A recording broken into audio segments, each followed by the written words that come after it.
बहुत हमने इंडिया पाकिस्तान कर लिया, अब हाँ। जरा थोड़ा आगे चलते हैं। कैसा रहा जा सकते हैं आगे? इजाजत है? हम मुआशी एतबार से, हम सियासी एतबार से तो आज़ाद हो गए 47 में, मगर मुआशी एतबार से हमें कुछ स्पेस मिली कोल्ड वॉर के दौरान, जो हमने यूज़ कर ली छोटी मोटी अपनी डेवलपमेंट के लिए, मगर हमने कोई ऐसा मॉडल नहीं बनाया कि जिसके नतीजे में हम उस डिपेंडेंसी से निकलें और अपने पैरों पर खड़ा हो सके। ये बात आपने बड़ी ठीक की है कि हमने अरब स्प्रिंग्स के में भी ये देखा कि कई ऐसी रिजीम्स थी जिनसे लोग बहुत तंग थे, वो हटी, मगर उससे ज़्यादा ही कुछ चीज़ ख़राब भी पैदा हो गई। इट्स पॉसिबल कि यहाँ पे भी ऐसा हो। ख़ास तौर पे लोगों के जहन में ये सवाल ज़रूर है कि जो ग्रोथ रेट थी बांग्लादेश की, बहुत तेज़ ग्रोथ रेट थी, कोई भी एक मिलिट्री डिक्टेटर पाकिस्तान के अंदर कभी भी इलेक्शन के ज़रिए नहीं आया। आपने ये कई दफ़ा कहा भी है कि हमने तो कभी, और ज़राख़ोरों ने भी कहा कि भाई हम तो कभी डिक्टेटर्स को सपोर्ट नहीं करते आए।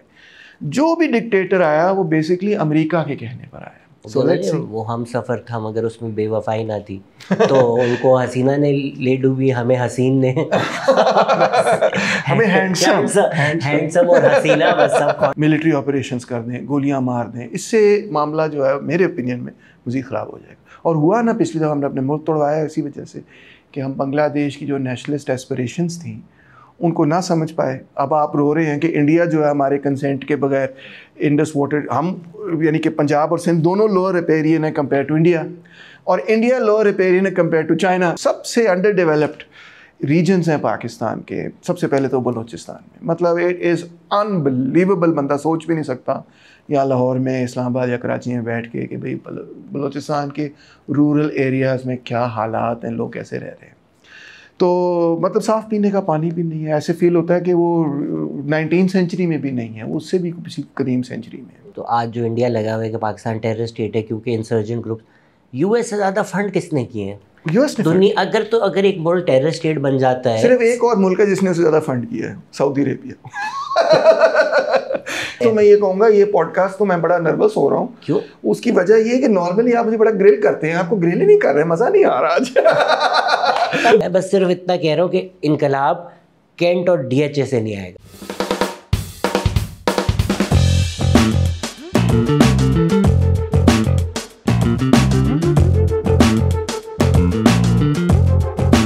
हेलो, अस्सलाम वालेकुम। लाहौर हम आ चुके हैं और लेफ़्ट के मज़ार पर दस्तक दिए बगैर लाहौर जा नहीं सकते। वैसे तो यूट्यूबर्स हम पेजोरेटिवली पाकिस्तान में यूज़ करते हैं, लेकिन पाकिस्तान में यूट्यूबर्स लम्स के प्रोफेसर्स भी होते हैं। Doctor Taimur Rahman, musician, professor, YouTuber, father, आज हमारे साथ हैं। कैसे हैं सर आप? बिल्कुल जी, आप बिल्कुल ठीक। आपने सोचा था आपका पहला वायरल मोमेंट आपकी बेटी की वजह से होगा? देख लें, बस यूट्यूब या सोशल मीडिया का कोई प्रिडिक्शन नहीं की जा सकती, उसके बारे में कुछ भी हो सकता है। और जैसे सालों पहले बीबीसी पे नहीं हुआ था एक बच्चा? हाँ बिल्कुल, उसी तरह का सीन था ये भी। और वो बड़ा लंबा एक इंटरव्यू था, उसमें से सिर्फ एक छोटी सी स्पेस में वो आई थी, मगर क्यूट, बहुत क्यूट था, बहुत क्यूट था। बहुत हमने इंडिया पाकिस्तान कर लिया, अब जरा थोड़ा आगे चलते हैं। कैसा रहा? जा सकते हैं आगे? इजाजत है? कैसा रहा आपका बांग्लादेश का ट्रिप? यार वेरी इंटरेस्टिंग, बहुत अच्छा था, क्योंकि इतने अरसे से हम पढ़ाते भी हैं उसके बारे में, पढ़ते भी हैं उसके बारे में, और सुनते भी आए हैं, और बंगालियों से मुलाकातें भी कई हुई हैं, मतलब जब मुल्क से बाहर थे। तो बहुत अच्छा रहा, उनको विज़िट भी किया। क्या कहना चाहिए, ढाका यूनिवर्सिटी भी मैं गया, और वहाँ पे जो तालिब इल्मों का, स्टूडेंट्स का नुक्ता नज़र था मौजूदा तब्दीली पे, उस पर भी उनका नुक्ता नज़र लिया। तो इट वाज़ वेरी इंटरेस्टिंग। क्या नुक्ता नज़र है उनका? इस वक्त तो अवामी लीग के वो बहुत ख़िलाफ़ है, और शेख हसीना के बहुत ख़िलाफ़ हैं। और इनफैक्ट मैंने तो ये भी देखा कि शेख मुजीबुर रहमान की एक बहुत बड़ी, बल्कि मेरे वीडियो में भी है, एक बहुत बड़ी पेंटिंग थी दीवार पे जिस पे उन्होंने सींग बनाए हुए थे, और इस तरह। फिर एक डोम था जो कि उनके नाम पे था, उसका नाम भी उन्होंने चेंज कर दिया। अब लेटेस्ट खबर ये है कि करेंसी नोट पे भी उनकी तस्वीर हटा दी है।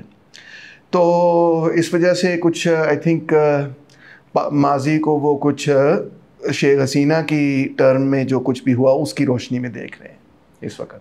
आप इसको तारीखी तौर पर कैसे देखते हैं? अक्सर ऐसा होता है कि इनकलाब इन द मोमेंट बड़ा अच्छा लगता है यार, इनकलाब आ गया, हम अरब स्प्रिंग देखें या भी देखें, पर बांग्लादेश में भी अब खदशात ये हैं कि जो राइट है या जो मिलिट्री है वो थोड़ा को-ऑप्ट कर रही है, बिकॉज स्टूडेंट के सेंटिमेंट्स तो जेन्युइन होते हैं, लेकिन जो एक ऑर्गेनाइजिंग फोर्स होती है, ये बात है, वो उस पर आकर फिर एक अलग तरह का रिप्रेशन ले आती है। तो आप इस चीज़ को किस नज़र से देखें? इनकलाब तो ये नहीं है ऑब्वियसली, क्योंकि कोई तबकाती ढांचे में तो ऐसा तब्दीली नहीं है ना।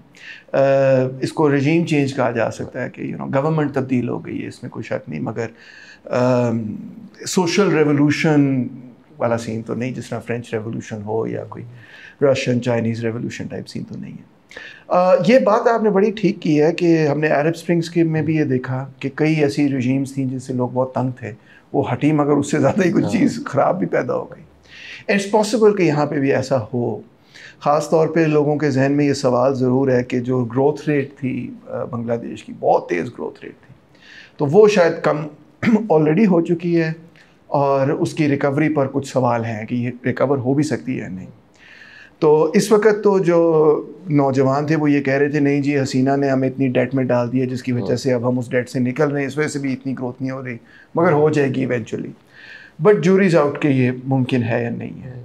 वो हम सफ़र था मगर उसमें बेवफाई ना थी, तो उनको हसीना ने ले डूबी, हमें हसीन ने हमें हैंडसम और हसीना बस सब कॉन्टिनेंट का बुरा किया हुआ है। May be this revolution is a longer discussion. तो बिफोर बांग्लादेश से बाहर जाने से पहले आपने कहा कि आपने ढाका यूनिवर्सिटी देखी, वो पूल भी देखा, वो रिफ्लेक्शन पूल आई थिंक उसको कहते हैं शायद। तो वहाँ जो हमारा मुल्क ने किया है, उस यूनिवर्सिटी में हमारे मुल्क ने किया है, did you feel guilt? How did you feel? Well, I felt that guilt for many years, obviously. अगरचे ये कहना ज़रूरी है कि मेरी तो उस वक्त पैदाइश भी नहीं हुई। आप कहें मैं तो हूँ भी पंजाबी। ये भी है, मगर obviously ये 71 की बात है, मैं तो 75 में पैदा हुआ हूँ, मगर फिर भी कि भाई जो हुआ वो बहुत ही बुरा हुआ। तो वहाँ पे जो मॉन्यूमेंट्स हैं वो भी मैंने देखी, और मैंने अपना वीडियो जो है वहाँ ख़त्म किया जहाँ पे उन्होंने नाम लिखे हुए उन लोगों के जिनको मैसेकर किया गया उस यूनिवर्सिटी में। और इनफैक्ट आपने भी शायद देखा हो कि इंटरनेट पे भी मौजूद है, वो कुछ फुटेज वगैरह भी, पुराने फिल्म की फुटेज भी मौजूद है, और people being dragged out. It's horrible, just absolutely horrible. Students के साथ भी जो हुआ, कई प्रोफेसर्स के साथ हुआ, it was really really horrific. तो ऑब्वियसली कि वो बहुत इट्स एक भार है जो आप अपने कंधों पे उठा के ही फिरते हैं। मगर मैं ये भी देखना चाहता था कि वहाँ पे लोगों का क्या अब रवैया है पाकिस्तान की तरफ, हैज़ इट चेंज्ड। तो मुझे यही महसूस हुआ कि अब बहरहाल जो शायद आज से 10, 15, 20 साल पहले फिर भी एक फीलिंग, एक गुस्सा था, एक वो अब काफ़ी हद तक डिसिपेट हो चुका है। अब उस बात को भी आप अंदाज़ा लगा सकते हैं, 50 हाफ सेंचुरी से ज़्यादा हो गए, अब इश्यूज़ भी और तब्दील हो गए, चेंज हो गए, लोग और चीज़ों पे तवज्जो दे रहे हैं। तो मुझे ये महसूस हुआ कि अब वो उस तरह से गुस्सा है सच नहीं है। जब मैं लोगों को भी मिला, आम लोगों को मिला, तो मैंने उनको बताया मैं पाकिस्तान से हूँ, तो बहुत वार्मली वो मिले, और कोई उनके दिल में ये नहीं था कि भाई तुम्हारी वजह से ये हुआ, या ऐसी कोई बात बिल्कुल नहीं थी। तो बल्कि क्रिकेट के, पाकिस्तानी क्रिकेट के बड़े शौकीन थे, बाबर आज़म के बड़े शौकीन, आतिफ असलम के बड़े शौकीन थे, और पाकिस्तान के ड्रामों के बहुत वो शौकीन थे। मैं तो देखता नहीं, मगर वो बहुत देखते हैं शौक़ से। और जनरली एटीट्यूड ये था। और अगर आप मेरा वीडियो देखें, उस पर जो कमेंट्स हैं, दे आर ब्यूटीफुल। तो उसमें भी उन्होंने ये लिखा है कि हम चाहते हैं कि पाकिस्तानी आएँ हमारे पास, हम भी आपके पास आएँ, दोस्तियाँ दोबारा से बहाल हों। तो वो एक और जनरेशन थी जिसने वो सब कुछ किया, और बहुत ही जुल्म, जबर और ज़्यादती, मैस मर्डर किया। मगर आई थिंक कि अब वो हाफ सेंचुरी उसको हो चुकी है, जिसकी वजह से अब लोग जो हैं कुछ और फ्रेम ऑफ माइंड में हैं। जो पाकिस्तानी हैं, हमें क्या सीखने की, not from learn from Bangladesh, but I still feel हम या तो एक एपथी है, या तो हम वेस्ट ज़्यादा देखते हैं, ईस्ट देखते ही नहीं हैं, या थोड़ा बहुत एक शोविनिज्म अब तक परसिस्ट करता है जो पिछली जनरेशन का था कि बंगाली तो हमसे कमतर है ना, उनसे क्या सीखना है। तो ये दो तरफा कैसे हो जाए कि रिलेशनशिप्स बेहतर हो, मे बी टूरिज्म ज़्यादा हो, लाइक वो अगर आतिफ असलम देख रहे हैं तो whoever there आतिफ असलम है, we should also know about him at least। 100%। देखिए, आई थिंक सब सियासतदान ये कहते हैं कि जी हमें we have to learn the lessons from Bangladesh, हम कोई सबक नहीं सीखा। सबक है क्या? सबक ये है कि पाकिस्तान हो या इंडिया हो या कई अफ्रीकन स्टेट्स हो, जितनी भी पोस्ट कॉलोनियल स्टेट्स हैं, ये दर हकीकत मल्टी नेशनल स्टेट्स हैं। ये यानी कि कसीरुल कौमी रियासतें हैं। ये एक फंडामेंटल लेसन है जो आज तक ना इंडिया की रियासत सीख चुकी है, जिस तरह से वो कश्मीरियों को ट्रीट करते हैं, ना पाकिस्तान की रियासत सीख सकी है। हमने जो बंगालियों के साथ किया वो तो रिकॉर्ड पे है, मगर इवन अब जो वेस्ट पाकिस्तान या जो मौजूदा पाकिस्तान है उसके अंदर जो कौमें रहती हैं, ये बात समझने की ज़रूरत है कि नेशनलिस्ट तहरीक पाकिस्तान के अंदर आप जबर से नहीं ख़त्म कर सकेंगे, और इनफैक्ट इसके अपना एक हिस्टोरिकल कोर्स पूरा करना है। नेशनलिज्म एक बहुत पावरफुल चीज़ है, नेगेटिवली भी पॉजिटिवली। हमने देखा कि 2 जो आलमी जंगें हुई नेशनलिज्म की वजह से हुई। वर्ल्ड वॉर 1 भी नेशनलिज्म की वजह से, वर्ल्ड वॉर 2 के अंदर भी जो जर्मन और इटालियन नेशनलिज्म था, जापानीज़ नेशनलिज्म बड़ी ख़तरनाक चीज़ भी है। मगर ऑन द अदर साइड हमने ये भी देखा कि नेशनलिज्म की बुनियाद पे एंटी कलोनियलिज्म सारा चला। एक कॉम्पोजिट इंडियन नेशनलिज्म था, फिर उसके अंदर से एक पाकिस्तानी नेशनलिज्म या इंडियन मुस्लिम नेशनलिज्म निकला, उसमें से और कई नेशनलिज्म अभी निकलेंगे और निकले हैं। तो ये बहुत एक पावरफुल चीज़ है इस पीरियड ऑफ हिस्ट्री के अंदर। तो इसको डील करने का जो तरीका है वो ये नहीं हो सकता कि आप डंडा चलाना शुरू कर दें और मिलिट्री ऑपरेशंस कर दें, गोलियां मार दें। इससे मामला जो है मेरे ओपिनियन में मज़ीद ख़राब हो जाएगा। और हुआ ना, पिछली दफ़ा हमने अपने मुल्क तोड़वाया इसी वजह से कि हम बांग्लादेश की जो नेशनलिस्ट एस्पिरेशंस थी उनको ना समझ पाए, और हम इसी तरह उसको देखते रहे कि ये गद्दारी है। बंगाली नेशनलिज्म को एक गद्दारी समझते हुए हमने उसको क्रश किया। जब क्रश किया तो आपको जवाब मिल गया, तारीख़ ने आपको सबक सिखा दिया। तो इसी तरह बलोच नेशनलिज्म को भी देखने की ज़रूरत है और पश्तून नेशनलिज्म को भी देखने की ज़रूरत है। सिंधी नेशनलिज्म भी अपनी जगह मौजूद है, और इंडिया को कश्मीर के नेशनलिज्म को देखने की ज़रूरत है और समझने की ज़रूरत है कि ये क्या चीज़ है। तो ये कहूँगा कि पावरफुल इमोटिव रिस्पॉन्स होता है नेशनलिज्म का, जिसको तो टैक्टिक से और तरीके से डील करने की ज़रूरत है। इसमें आई थिंक हमारे स्टेट की भी खदशात यही है ना कि अब जो दुनिया बन गई है वेस्टफेलियन नेशन स्टेट कॉन्सेप्ट में, तो फ्रीडम की आर्टिकुलेशन होती ही नेशन स्टेट के उससे है। आपका सेंस ऑफ फ्रीडम अब बन ही ये गया है कि हमारे बॉर्डर्स हों, हमारे स्टेट हो। तो वो उनको खदशात ये होता है कि अगर नेशनलिज्म की असर्शन होगी वो with in the Pakistani paradigm नहीं हो रही, तो वो फिर कोशिश करते हैं कि ये बात ही ना आए। चलें, बांग्लादेश की तो एक तारीख लिख दी गई क्योंकि वो मुल्क बन गया, पर 1 यूनिट की जो यहाँ रेजिस्टेंस थी वो नहीं लिखी जाती। सिंध में किताबें सिंधी में है अगेंस्ट 1 यूनिट। बलूचिस्तान के लोगों को पता है, मुल्क को नहीं पता होगा।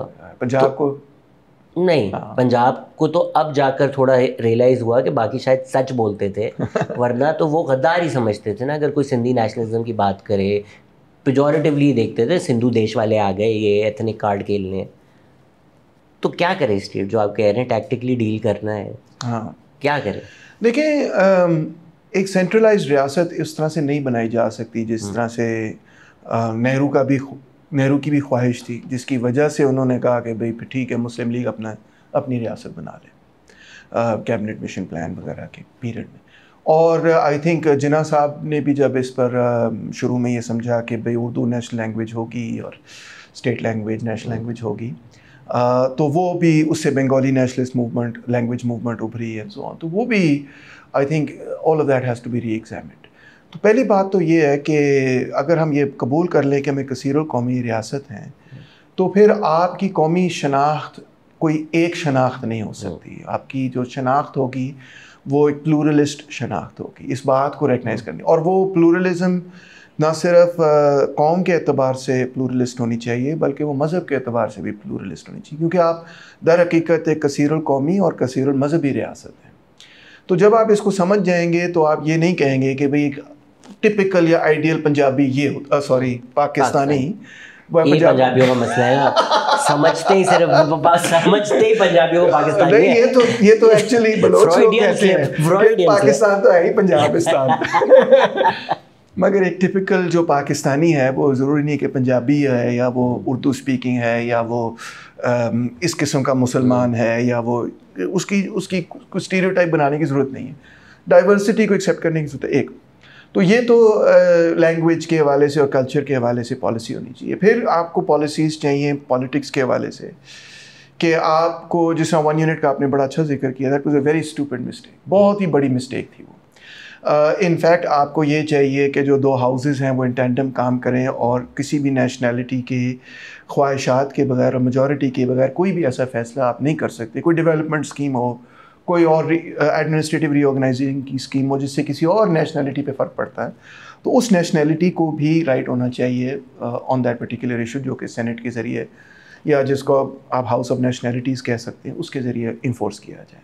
That is extremely important. यहाँ पे कॉन्स्टिट्यूशनली उसको बार बार तोड़ दिया जाता है, मरोड़ दिया जाता है, उससे बहुत डैमेज होता है ये सारा सिलसिला। फिर तीसरी बात ये कि हम इकोनॉमिक रिसोर्सेज का सो ये political representation has to be really well thought out, carefully crafted. उसी में आप देख लें कि जिस तरह ये डेवलपमेंट स्कीम थी कि 6 कनाल्स हम यहाँ पे पंजाब में रहेंगे, तो without consulting the lower riparian आप किस तरह कर सकते हैं ऐसी कोई भी मंसूबा जिसमें लोअर रिपेरियन इफेक्ट होता है, उसमें आपको उनका कंसेंट चाहिए। अब आप रो रहे हैं कि इंडिया जो है हमारे कंसेंट के बगैर इंडस वाटर, हम यानी कि पंजाब और सिंध दोनों लोअर रिपेरियन है कंपेयर टू इंडिया, और इंडिया लोअर रिपेरियन है कंपेयर टू चाइना। तो जो इंटरनेशनल तरीका है इस मामले को मैनेज करने का वो यही है कि लोअर रिपेरियन अपर रिपेरियन कमीशन लोअर रिपेरियन से कंसेंट चाहिए। तो इसी तरह फिर बाकी मुआशी मसाइल आ जाते हैं कि हम देख सकते हैं कि जो सबसे अंडर डेवलप्ड रीजन्स हैं पाकिस्तान के, सबसे पहले तो बलूचिस्तान में, मतलब इट इज़ अनबिलीवेबल, बंदा सोच भी नहीं सकता या लाहौर में, इस्लामाबाद या कराची में बैठ के कि भाई बलूचिस्तान के रूरल एरियाज़ में क्या हालात हैं, लोग कैसे रह रहे हैं। तो मतलब साफ़ पीने का पानी भी नहीं है, ऐसे फील होता है कि वो 19वीं सेंचुरी में भी नहीं है, वो उससे भी किसी कदीम सेंचुरी में। और यही मामलात हमने देखा काफ़ी हद तक, जो पॉवर्टी लेवल्स अगर आप चार्ट करें और देखें, HDI इंडेक्स को देखें, तो आपको नज़र आता है कि खैबर पख्तूनख्वा के बड़े बड़े एरियाज़ में ये है। फिर थर वगैरह के अंदर, जनूबी पंजाब के अंदर आपको ये चीज़ें नज़र आती हैं।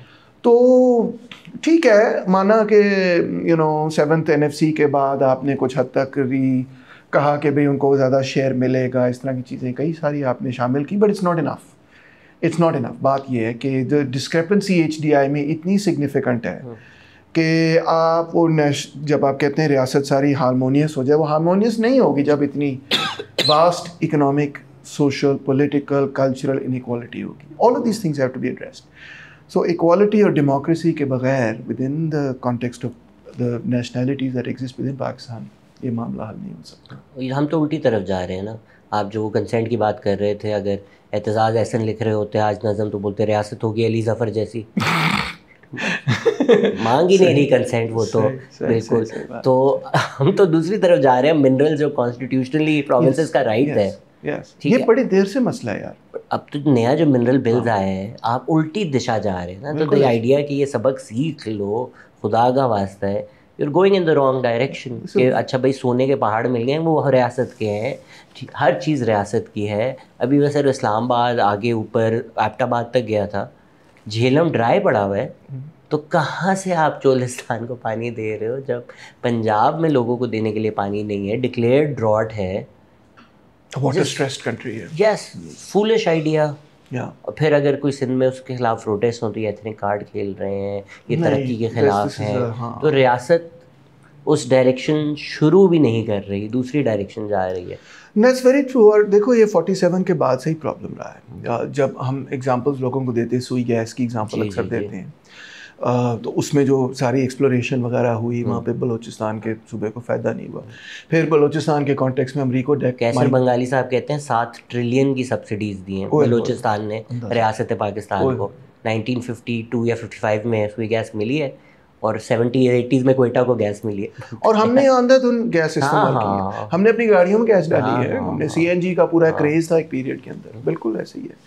फिर रिकोटेक माइन देख लें आप कि इट वाज, मतलब मैं तो कानों को हाथ लगा लेता हूँ कि कैसे कोई बंदा ऐसी डील कर सकता है कि आपने उसमें इतना क्लॉज भी नहीं रखा हुआ कि जिस बंदे को आप माइन दे रहे हैं वो आगे किसी को नहीं बेच सकता। वो एक को दी फिर उसने आगे किसी और को दे दी, अपसेट। मगर फ्रेंकली स्पीकिंग यही कुछ हमने हर जगह पाकिस्तान में देखा है। IPPs की डील भी ऐसे थी कि फ्रेंकली शहजाद के हमारी रियासत इतनी डेस्परेट है फॉरेन कैपिटल और इन्वेस्टमेंट के लिए। उसकी वजह यही है कि पहले जो इकोनॉमिक मॉडल आपने बनाया हुआ है, मैं पिछली पॉडकास्ट में भी कह चुका हूँ ये बात, जो आपने मॉडल बनाया हुआ है उसमें कोई कैपिटल की डेवलपमेंट ना तो रियासत के लेवल पे और ना प्राइवेट लेवल पे हो रही है। रियासत के पास तो पैसे नहीं होते हैं, और जो प्राइवेट लेवल पे कैपिटल है वो बाहर फ्लाइट में बाहर चला जाता है, दुबई चला जाता है, जहाँ लोगों ने बिलियंस की प्रॉपर्टीज़ खरीदी हुई हैं। तो फिर बच क्या जाता है कि बाहर से इन्वेस्टमेंट आए ताकि कोई तरक्की हो। अब उस इन्वेस्टमेंट को अट्रैक्ट करने के लिए गवर्नमेंट ऑफ पाकिस्तान जिस भी पार्टी की होती है, पीपल्स पार्टी की भी हो, मुस्लिम लीग की हो, तहरीक इंसाफ की हो, दे बेंड ओवर बैकवर्ड्स के बस ये किसी तरह आ जाए, और वो ऐसी ऐसी डील्स देते हैं कि बंदा जो है ना पढ़ के हैरान रह जाता है कि how could you agree to this, you know. और इनफैक्ट मैं आपने तो शायद पढ़ा होगा, दोस्त भी पढ़ें, डेविड ग्रेबर की बड़ी अच्छी किताब जो डेट पे है, अच्छा डेट पे बड़ी खूबसूरत 2-3 किताबें अब आई हैं। तो काफ़ी इस पे रिसर्च हुई, और मैं ख़ुद भी देख रहा, इसको स्टडी करता रहा हूँ कुछ पिछले साल में। तो इनफैक्ट आपको ऑडियंस को बताऊँ दिलचस्प बात कि ईस्टर्न यूरोप, जो कम्युनिस्ट ईस्टर्न यूरोप था, उनको भी ये डेट दे रहे थे, और फिर उन्होंने जब डेट खींची तो पूरे ईस्टर्न यूरोप में इकोनॉमिक क्राइसिस भी कॉज किया। यही उन्होंने इजिप्ट के साथ मोहम्मद अली से लेकर सुएज़ कनाल तक करते रहे, और फिर नासिर ने इंडिपेंडेंट करने की कोशिश की, फिर बाद में इंतफा के बाद इन्होंने वही सारा सिलसिला शुरू कर को उड़ा दिया। हाँ, उड़ाया तो नहीं, मगर ये उसकी रियासत को तोड़ा, उसको इसराइल के ज़रिए 67 में टेरिटरी ऑक्यूपाई की, सब कुछ किया। पूरे अफ्रीका के अंदर यही डेट क्राइसिस चल रहा है, यहाँ पाकिस्तान में भी यही किया। ईरान के अंदर मुसद्दक के पीरियड के अंदर सारी ऑयल वेल्थ इन्होंने एंग्लो ईरानियन ऑयल कंपनी के तहत और 7 सिस्टर्स में ली हुई थी। सो बात यह है कि थर्ड वर्ल्ड एक विक्टिम है इंटरनेशनल कैपिटल का, और अब से नहीं, बहुत अरसे से ऑटोमन एम्पायर पूरे के साथ ये हुआ। अगर हम इसकी तारीख में जाएं ना, तो ये पिछले 300-400 साल में होता ही ये रहा है कि जब वेस्ट ने कैपिटलिस्ट डेवलपमेंट के ज़रिए वो एडवांस हो गए और एक एडवांटेज उनके पास आ गई, फिर उन्होंने अपनी इकोनॉमिक पावर को खूब इस्तेमाल किया है रियासतें तोड़ने के लिए, सोसाइटीज़ को तोड़ने के लिए, सब कुछ करने के लिए। तो पाकिस्तान भी यही इसी मामले में है। हम मुआशी एतबार से, हम सियासी एतबार से तो आज़ाद हो गए 47 में, मगर मुआशी एतबार से हमें कुछ स्पेस मिली कोल्ड वॉर के दौरान, जो हमने यूज़ कर ली छोटी मोटी अपनी डेवलपमेंट के लिए, मगर हमने कोई ऐसा मॉडल नहीं बनाया कि जिसके नतीजे में हम उस डिपेंडेंसी से निकलें और अपने पैरों पर खड़ा हो सकें, और वही सब कुछ नज़र आता है आज भी। आपने जैंगो अनचेन्ड देखी है? हाँ देखी है, काफ़ी देर पहले वो, जिसमें वो, तो हमारी रियासत तो सैमुअल एल जैक्सन है ना, कि हाँ निज़ाम दुनिया का गुलामी का ही है। हाँ, बट गुलामों से एक बंदा लगता है कि मैं अंकल टॉम जो होता है, हाँ, तो हमारी रियासत थोड़ी अंकल टॉम जैसी है कि बाकी गुलामों को ऐसे ही है। हमने तो बड़ा किरदार अदा किया इस गुलामी के निज़ाम को कायम रखने में। सीटो आप देखें कि बेसिकली वो वियतनाम और हो ची मिन्ह के इनकलाब के ख़िलाफ़ था, और उसमें ब्रिटेन और फ्रांस की बड़ी ज़बरदस्त कलूजन थी कि हमने यहाँ कम्युनिस्टों को या हो ची मिन्ह को इक़्तिदार में नहीं आने देना। बाद में फिर अमेरिका भी उसमें आ गया। सेंटो बेसिकली इजिप्ट और नासिर के ख़िलाफ़ था, उसका हमें बिल्कुल हिस्सा ही नहीं होना चाहिए था, सोचना भी नहीं चाहिए था कि हम उसका हिस्सा हो सकें। 56 में पहले गवर्नमेंट ने जो है वो सुएज़ कनाल जब नेशनलाइजेशन हुई है, तो हम तो ब्रिटेन के साथ खड़े हो गए थे। बाद में उन्होंने विड्रॉ भी किया उससे, मगर उस वक्त फिर हम पूरे कोल्ड वॉर पैक्ट में जाके घुस आए। मतलब कोल्ड वॉर में अयूब खान के पीरियड के अंदर वे एलाइज बन गए।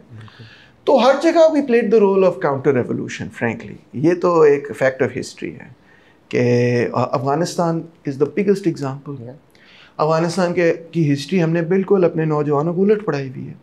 हम ये पढ़ाते आए हैं कि जी वो जो मुजाहिदीन थे वो तो बड़े फ्रीडम फाइटर्स थे और वो आज़ादी के लिए लड़ रहे थे। अब वो जब वो आज़ादी हो गई और वो मुजाहिदीन ने इक़्तिदार हासिल कर लिया, तो सबने देख लिया कि उसकी हकीकत क्या थी, आपके सामने खुल गई बात सारी।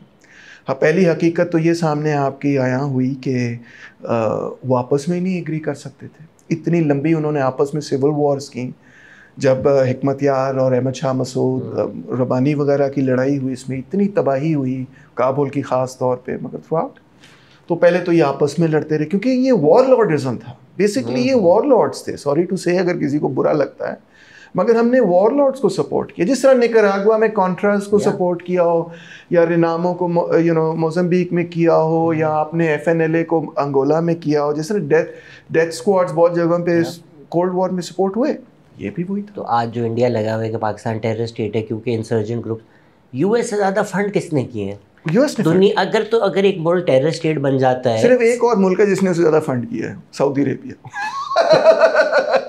इन दोनों ने इन्होंने बोला, इट्स द ट्रूथ, मैं तो अलबैक खाता हूं। It's the truth. CIA और GIA जो उसकी छोटी बहन है, जनरल इंटेलिजेंस एजेंसी जो उनकी है सऊदीज़ की, उन्होंने बहुत फंडिंग की है यहाँ पे। इसीलिए तो ओसामा बिन लादेन यहाँ पे था। He was supported by the CIA, he was supported by the Saudi intelligence. खुद से तो नहीं आया हुआ था यहाँ पे, एक पीछे से उसकी पूरी बैकिंग थी। CIA और सऊदी अरेबिया ने वो तोरा बोरा का पूरा कॉम्प्लेक्स फंड किया था, उसने बिल्ड किया था, फंड इन्होंने किया था, उसने खुद तो नहीं फंड किया था। तो इसमें में आप देखिए ग्लोबल इंटरेस्ट, सारे पायलट सऊदी, बॉम्ब आपने अफगानिस्तान इराक कर दिया। हाँ, इराक पे तो बिल्कुल कोई बनता ही नहीं था, मतलब कोई कनेक्शन ही नहीं था। उसको बाप का बदला लेना, तो फिर नवाजुद्दीन सिद्दीकी निकल गया था ना, जॉर्ज बुश का, बाप का, भाई का, सबका बदला लेगा रे तेरा जॉर्ज। बहुत, और उनको तो इतना बुरा इस्तेमाल किया इराकियों को, क्योंकि पहले इराक से ईरान पे जंग करवाई। हाँ, जब ईरानियन रेवोल्यूशन हुआ उसके बाद जंग करवाई, जंग करते करते बीच में फिर ईरान कॉन्ट्रा अफेयर हुआ, ईरान को भी आर्म्स भेजे कि इराक को मारो, दोनों को आपस में लड़वाया, मरवाया एक दोनों को, और फिर उसके बाद इराक पे अटैक कर दिया आफ्टर कुवैत एक्सेट्रा, और पहले उस पर सैंक्शंस, लोगों को मारा, बच्चों को जिस तरह से इन्होंने मिलियंस, 2 मिलियन इराकी मार दिया, पता नहीं 500,000 बच्चा मर गया उसके अंदर। It was horrific absolutely. जो एक सोच पाई जाती है कि ठीक है, एक तो मजहबी तबके का वो होता है कि क्योंकि हम मुसलमान हैं तो हम इनको सपोर्ट करेंगे। आप जब बीच में जिक्र कर रहे थे सीटो सेंटो, लगता तो जाकर PLO मार कर आ गया था, मतलब लिटरली आज फ़लस्तीन हर पाकिस्तानी के दिल में, ज़िया ने जाकर गोलियां चला के फ़लस्तीनी मारे थे काउंटर रेवोल्यूशन में। बिल्कुल। तो हम जब ये बात करते हैं, and growing up you also feel a bit disgusted कि भाई जहाँ टेररिज्म हो, यूर लाइक अल्लाह ना करे मुसलमान निकले, अल्लाह ना करे मुसलमान। तो फैक्ट तो है कि भाई मुसलमान मुल्कों में टेररिज्म होता है, पर जब हम ये बिल्कुल ही एजेंसी रॉब कर देते हैं कि क्यों होता है, एंड एक सिंपलिस्टिक सोल्यूशन निकाल लेते हैं जो इंडिया में अब वायरल चल रहा है, Islam is equal to terrorism, a historic take. तो किस तरह ये चीज़ हम कम्युनिकेट करें कि भाई जो हालात आपने बनाए हैं उस हिस्ट्री का नतीजा आप देख रहे हैं, ना कि सिर्फ एक मज़हब से जोड़ दिया जाए और फिर उसको आप हेट्रेड इस हद तक ले जाएं कि आप गाज़ा में भी जो हो रहा है उसको सेलिब्रेट करना शुरू कर दें। That is just the worst, कि आप एक जेनोसाइड को इस तरह आप सेलिब्रेट करना शुरू कर दें। This is absolutely. और आपने पियर्स मॉर्गन पे जब ख़त्म किया फ्री पैलेस्टाइन कह के, तो पियर्स मॉर्गन को बदल दिया है मैंने, अब वो भी देखिए ना, मेरे 2 अल्फाजों का असर देखा। कमाल है। नहीं, अब पूरी दुनिया एहसास कर रही है कि यार तो बिल्कुल जेनोसाइड है। आप ठीक कह रहे हैं। मेरा ख्याल है इंडियंस को यही समझाने की और दुनिया को यही समझाने की ज़रूरत है कि ये कोल्ड वॉर की वजह से है। ये ना इस वजह से है कि पाकिस्तान की कुछ जीन्स में प्रॉब्लम है, ना इस वजह से है कि को पाकिस्तानियों में कोई ये मेंटालिटी है या सोच है, हरगिज़ नहीं। ना ये कोई ऐसी मेंटालिटी कि मुसलमानों के हवाले से ये कोई एसेंशियलिस्ट डॉक्ट्रिन करेक्ट है, रबिश। तो और इसी तरह जिस तरह हम कॉन्गो को देखते हैं और कहते हैं वो यार अफ्रीकन तो इस तरह के होते हैं, भाई वहाँ मल्टीनेशनल कंपनियों ने सिविल वॉर करवाई है, वहाँ पे बंदा मरवाया मिनरल्स के लिए, कोबाल्ट के लिए, इन सब चीज़ों के लिए। सेपरेटिस्ट मूवमेंट्स वहाँ पे बेल्जियम ने सपोर्ट करवाई, और कितने और फ्रांस ने मेडलिंग की, इंग्लैंड ने की, वगैरह वगैरह। वहाँ पे ब्रूटल किस्म के अपार्थाइड और Zimbabwean sort of settler colonial states थे, हॉरिफिक। तो ना ये है कि ग्वाटेमालन्स जो हैं वो कोई बड़े को पागल किस्म के लोग हैं कि उन्होंने कितने लाख बंदा मरवा दिया अपना।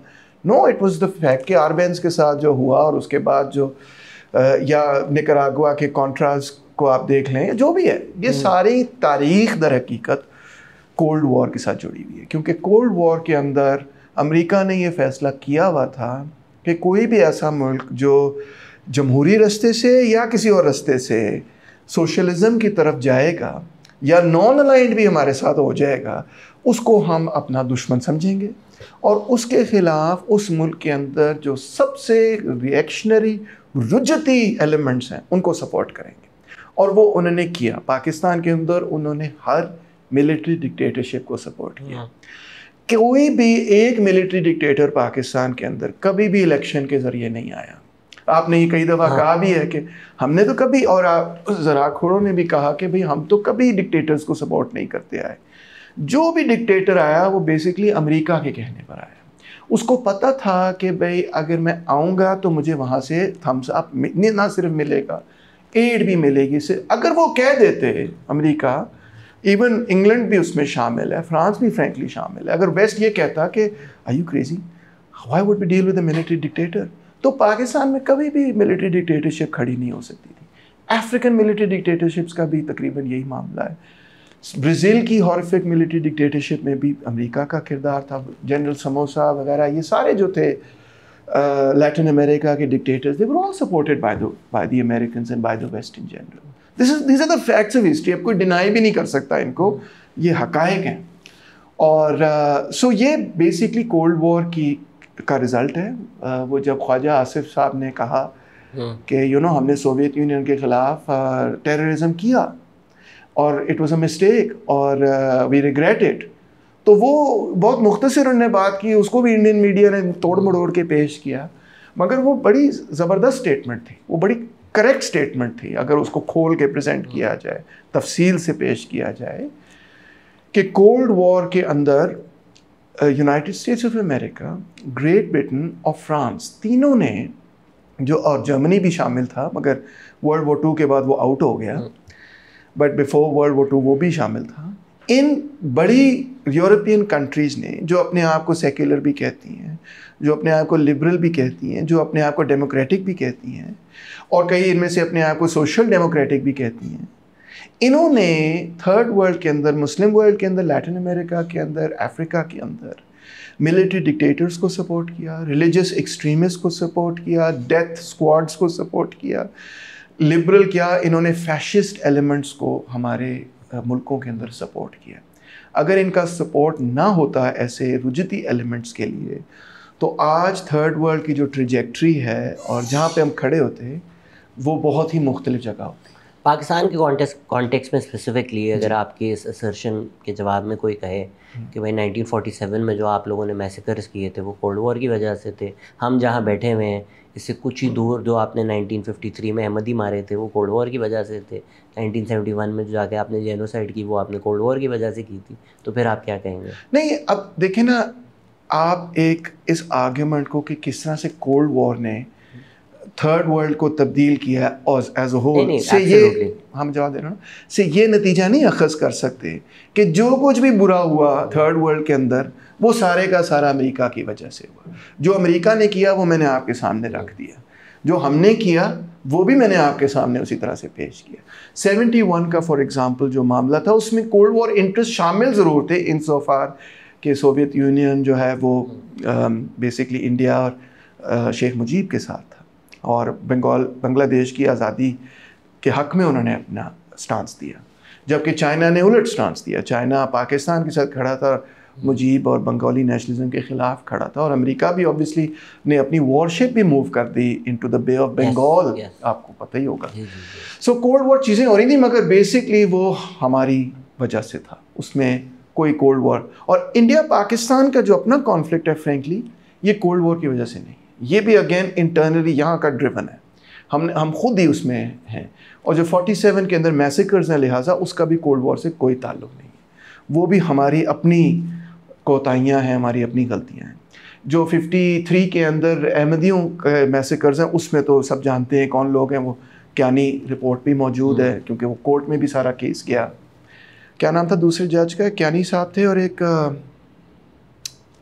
नाम जहन से निकल रहा है, मगर वो बड़ी अच्छी रिपोर्ट है वो, by the way it's a very detailed report, it's a quite brilliant report. It's a model for Pakistan के जब लगते हैं तो केओस होता है, अगर उससे पहले तो कौन केओस करवाता है क्या लगवाने के लिए, वो समझ में आ जाता है। एग्जैक्टली सो वो सारी हमारी अपनी गलती। Kashmir has nothing to do with the cold war frankly, ये इंडिया ने अपने खुद फैसला किया, नेहरू का फैसला था, हालांकि नेहरू अदरवाइज इतना डेमोक्रेटिक प्रिंसिपल्स पे खड़ा होता था मगर he didn't accept कि भी Kashmiri should have the right of national self determination. He took the opposite stance in Junagadh. Exactly right. वहाँ पे उनका स्टांस ये था कि भाई अब आप फैसला करें, यहाँ पे स्टांस ये था कि राजा साहब फैसला करेंगे। तो यस मतलब उन्होंने अपने प्रिंसिपल्स पे बड़ा गलत कॉम्प्रोमाइज़ क्या कहना चाहिए, रिवर्स कर दिया।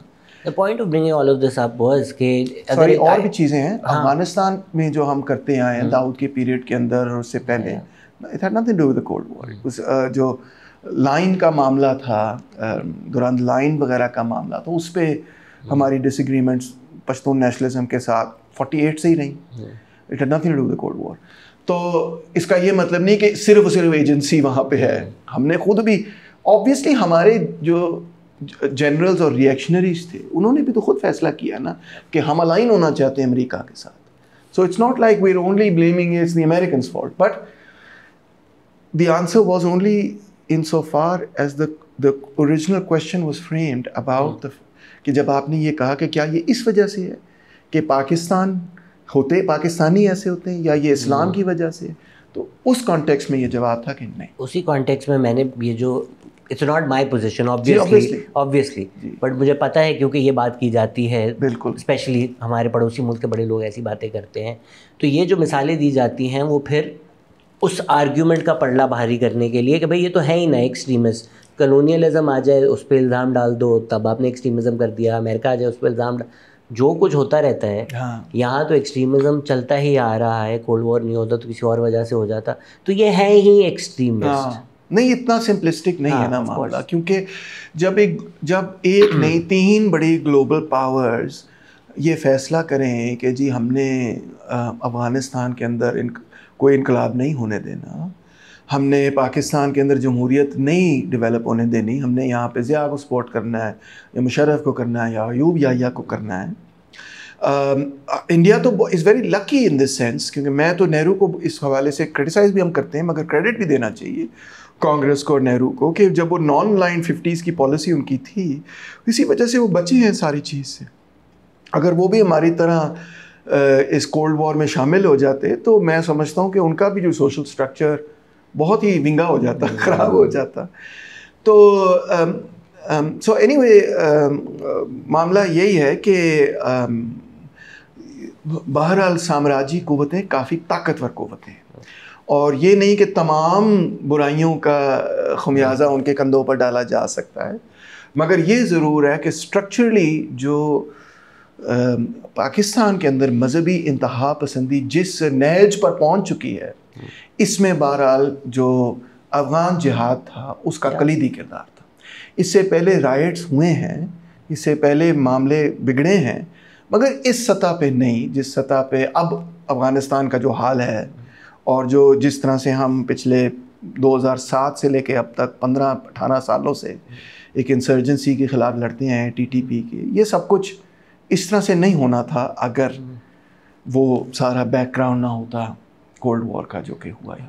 इस्टेब्लिशमेंट, आप भी एंटी इस्टेब्लिशमेंट में, मैं भी हूँ, बट ये सारी बातें सुनने के बाद थोड़ी सिंपैथी फॉर द डेविल नहीं हो जाती कि यार आप लोगों ने किया है, आप लोगों ने गुड तालिबान, बैड तालिबान, सारी चीज़ें बर्बाद की हैं, आप लोगों की सारी पॉलिसीज़ गलत थी, हमारे ही बच्चे मरे हैं उसकी वजह से। पर एक तरफ अमेरिका में जिहादिस्ट लिटरेचर छप रहा है, वो बोल रहे हैं जिहाद इज़ अमेजिंग, वो आके पाकिस्तान में आप बांट रहे हो, एंड ऑब्वियसली ज़ियाउल हक जैसे लोग जिनकी जेबें लाइन अप हो रही थी और जो अमीर होते जा रहे थे, उन्होंने अपने पर्सनल मकासद के लिए भी किया, वो भी होते हैं, but Pakistan was between a rock and a hard place कि आप क्या करो। नहीं, कुछ भी ना करो, कुछ करने की ज़रूरत नहीं थी। हमारे no to the US, yes absolutely, इस मामले पे एब्सोल्युटली नॉट कह रहे हैं, एब्सोल्युटली नॉट कह देना चाहिए था उनको कह देना चाहिए था कि नहीं, ये नहीं हम करेंगे, क्योंकि देखिए ना हमें नुकसान हुआ उसका, और छोटा मोटा नहीं हुआ, बहुत शदीद नुकसान हुआ, बहुत नुकसान हुआ। तो हमारा वही ख्याल था कि जिस तरह हम पहले बात कर रहे थे ना शहजाद के, क्योंकि हमारा मॉडल ऑफ इकोनॉमिक ग्रोथ ये नहीं था कि हम अपने पैरों पर खड़े होंगे, तो हम डेस्परेट थे कि इन्वेस्टमेंट आए, तो वो इन्वेस्टमेंट आए, वो एड आए, वो मदद हो, उसके लिए हम इतने डेस्परेट थे कि हमने कहा ठीक है, हम आपके लिए ये किरदार भी अदा करेंगे कि हम जॉर्डन जाएंगे और वहाँ PLO, अरब लीग और शाह हुसैन को बचाएंगे। क्या ज़रूरत पड़ी हमें शाह हुसैन बचाने की? The majority of the Jordanians are Palestinians. This is a fact of history.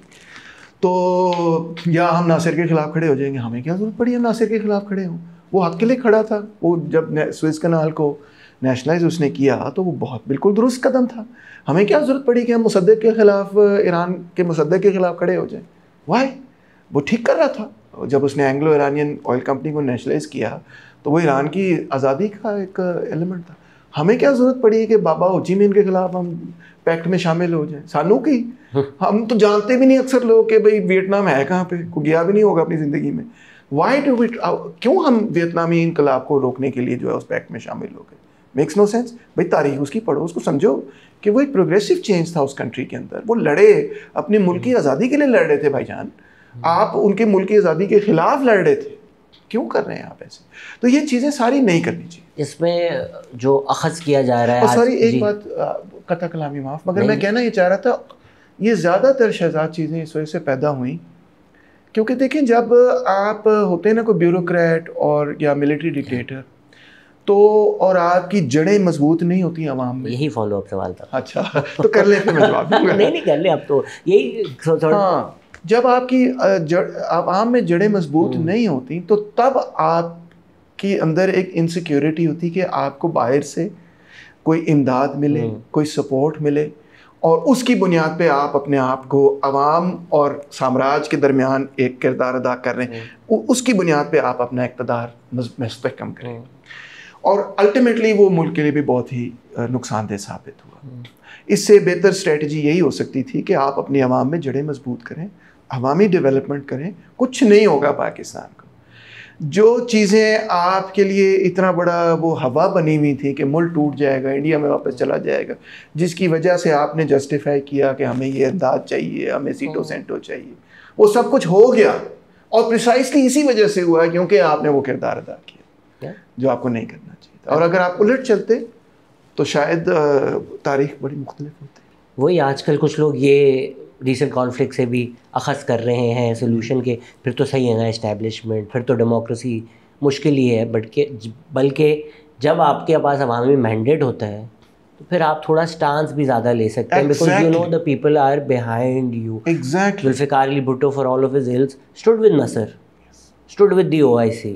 Yes, absolutely. And Arafat, yes. और उन्होंने तो मुजीब को भी वापस बुला लिया कि आ जाओ in 74, and also Gaddafi was there, you know। सारे जो बड़े बड़े एंटी इंपीरियलिस्ट उस पीरियड के या नेशनलिस्ट आप कह लें या एंटी कॉलोनियल लीडर्स थे, वो सब आए थे यहाँ। Not to whitewash anything that they've done. Yes. सबकी अपनी बुराइयां होती हैं। हाँ, exactly. अमेरिका साम्राज्य के खिलाफ नहीं, उसके मुकाबले में वो अपने कौम के और अपने मुल्क की आज़ादी के लिए जदोजहद कर रहे। क्या हुआ लिबिया का उसके मतलब क्या हुआ सद्दाम के? Not to defend Saddam was a monster. बिल्कुल। और अमेरिका ने उस मॉन्स्टर को सपोर्ट किया ना। आपको पता होगा तारीख के अमेरिका ने सद्दाम को बहुत सपोर्ट किया। अगेंस्ट द कुर्द्स अमेरिका उनके साथ था, अगेंस्ट ईरान अमेरिका ने डायरेक्टली सद्दाम से कहा कि अगर तुम जाओगे ईरान पे अटैक करोगे, हम तुम्हारे साथ हैं। तो ये सारी वो तारीख, और फिर उसी को गिराया भी।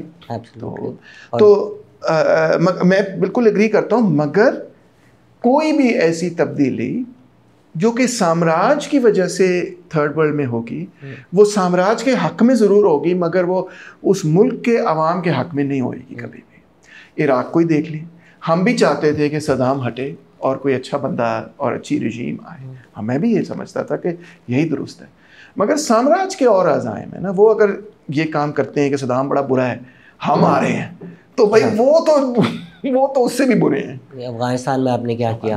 12-13 साल बमबारी करके वापस तालिबान को छोड़कर 20 साल ऑक्यूपेशन, 20 साल दे स्टेड इन अफगानिस्तान। सोचो, $2 trillion they spend. 4 American president आए और गए।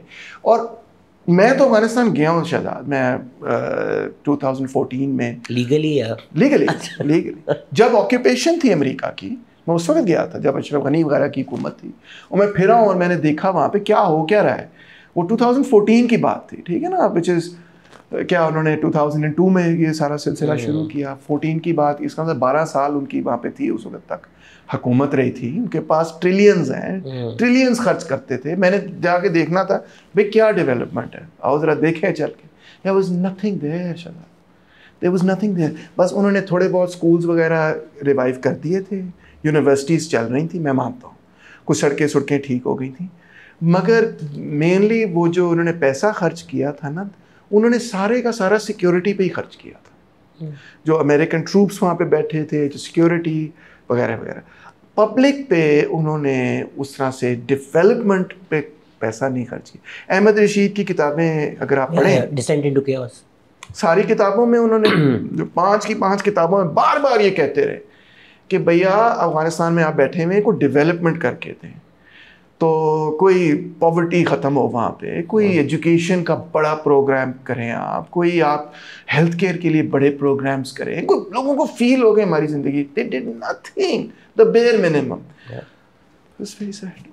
इट्स इंटरेस्टिंग कि यूएस का जो डेवलपमेंट मॉडल अफगानिस्तान में था, हमारी ही रियासत का, हमारे ही मुल्क में वही मॉडल है, सिक्योरिटी पैराडाइम कर लो, सिक्योरिटी ठीक, जो रोड्स आप इस्तेमाल करते हैं, आई टुक द एबटाबाद बाईपास, बड़ा मैं यार इतना अच्छा रोड पता चला वो काकुल एकेडमी को कनेक्ट करता है, एकेडमी के लिए, तो वो एबटाबाद के लोगों के लिए, आसपास के गांवों के लिए वो रोड नहीं एग्जिस्ट करता। इवन सिटीज़ में आप देख लें कि जहाँ पे सबसे ज़्यादा ट्रैफिक है वो रोड, और जहाँ पे मजदूर आ जा रहे होते हैं अपने कामों पे, उनका बुरा हाल होता है सड़कों का, और जहाँ पे गाड़ियाँ कोई नहीं होती, वो ज़बरदस्त सड़कें होती हैं। आपका I don't know if you have driven from Karachi to Gwadar, नहीं, कोस्टल हाईवे, नहीं, कमाल रोड, आप 150 जाएं, स्पीड लिमिट भी नहीं है, कोई चेक भी नहीं, कोई मीटर भी नहीं है, लोग गाड़ियाँ ही नहीं नज़र आती। तो आपने मिलिट्री पर्पसेस के लिए इतना फैंसी रोड बना दिया, जो कि आप कोस्टल की जगह बलूचिस्तान के सारे शहरों को कनेक्ट करते हुए कराची से गवादर कर लेते कि वो लोग इस्तेमाल कर लेते। तो फिर बड़ा ज़बरदस्त होता, वो तो बड़ा तिजारत हो सकती थी उस पर, बट वो पॉइंट ही नहीं है उस रोड का, वो आपने करना ही नहीं है उस वजह से। तो हम आजकल के इंटरनेशनल सवाल पूछूं, नेशनल सवाल पूछूं, जो आपका दिल करता है पूछें। और आज तो मैं ये कहूँगा, ये पॉडकास्ट तो मैं बड़ा नर्वस हो रहा हूँ। क्यों? उसकी वजह ये है कि नॉर्मली आप मुझे बड़ा ग्रिल करते हैं, आपको ग्रिल ही नहीं कर रहे, मज़ा नहीं आ रहा आज। ग्रिल क्या आपको? नहीं, वैसे ही मैं कह रहा हूँ कि आप रात को आए, आपको ग्रिल पे हफ्ते के कबाब रहेंगे हम लोग। नहीं, आई थिंक इंटरनेशनली एक अच्छा वो है कि अभी ग्रेटा थर्नबर्ग जो है, यार कमाल, she is so brave, but I think her progress is what we should also emulate, कि you know ये जो causes होते हैं, not to undermine any of those causes, all those causes are important, climate change ये वो, but एक बच्ची जिसने देखा climate change, फिर उसने बोला कि यार climate change तो सामने नज़र आ रहा है, जब तक पीछे का पूरा निज़ाम नहीं बदलेगा, climate change तो एक सिम्टम है डिजीज़ का, ये पूरा नियो लिबरल कॉलोनियल ऑर्डर जब नहीं टूटेगा तो क्लाइमेट का भी कुछ नहीं होगा। तो उसकी पॉलिटिक्स, और जब उसकी पॉलिटिक्स वाकई रेडिकल हुई, इंटरनेशनल मीडिया ने भी अबैंडन कर दिया, अरेस्ट भी करना शुरू कर दिया।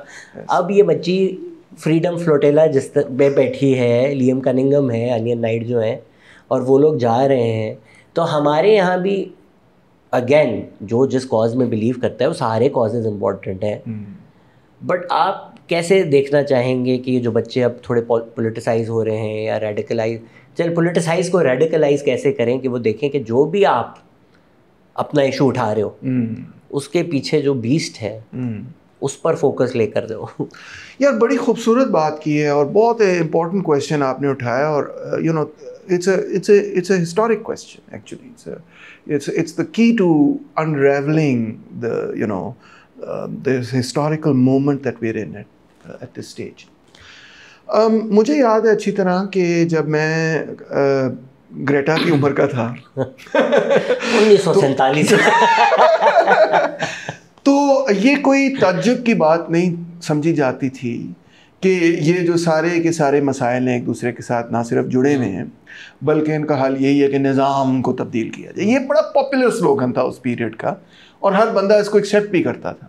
इवन जो पॉपुलर म्यूज़िक में जिस तरह वो पुरानी जीन्स और गिटार अली हैदर का गाना है उसमें वो कहता है यहाँ का सिस्टम ही है ख़राब, तो ये बड़ा आम बात थी कहना कि सिस्टम को चेंज करना है, चेहरे नहीं निज़ाम को तब्दील किया जाए, आम स्लोगन्स थे।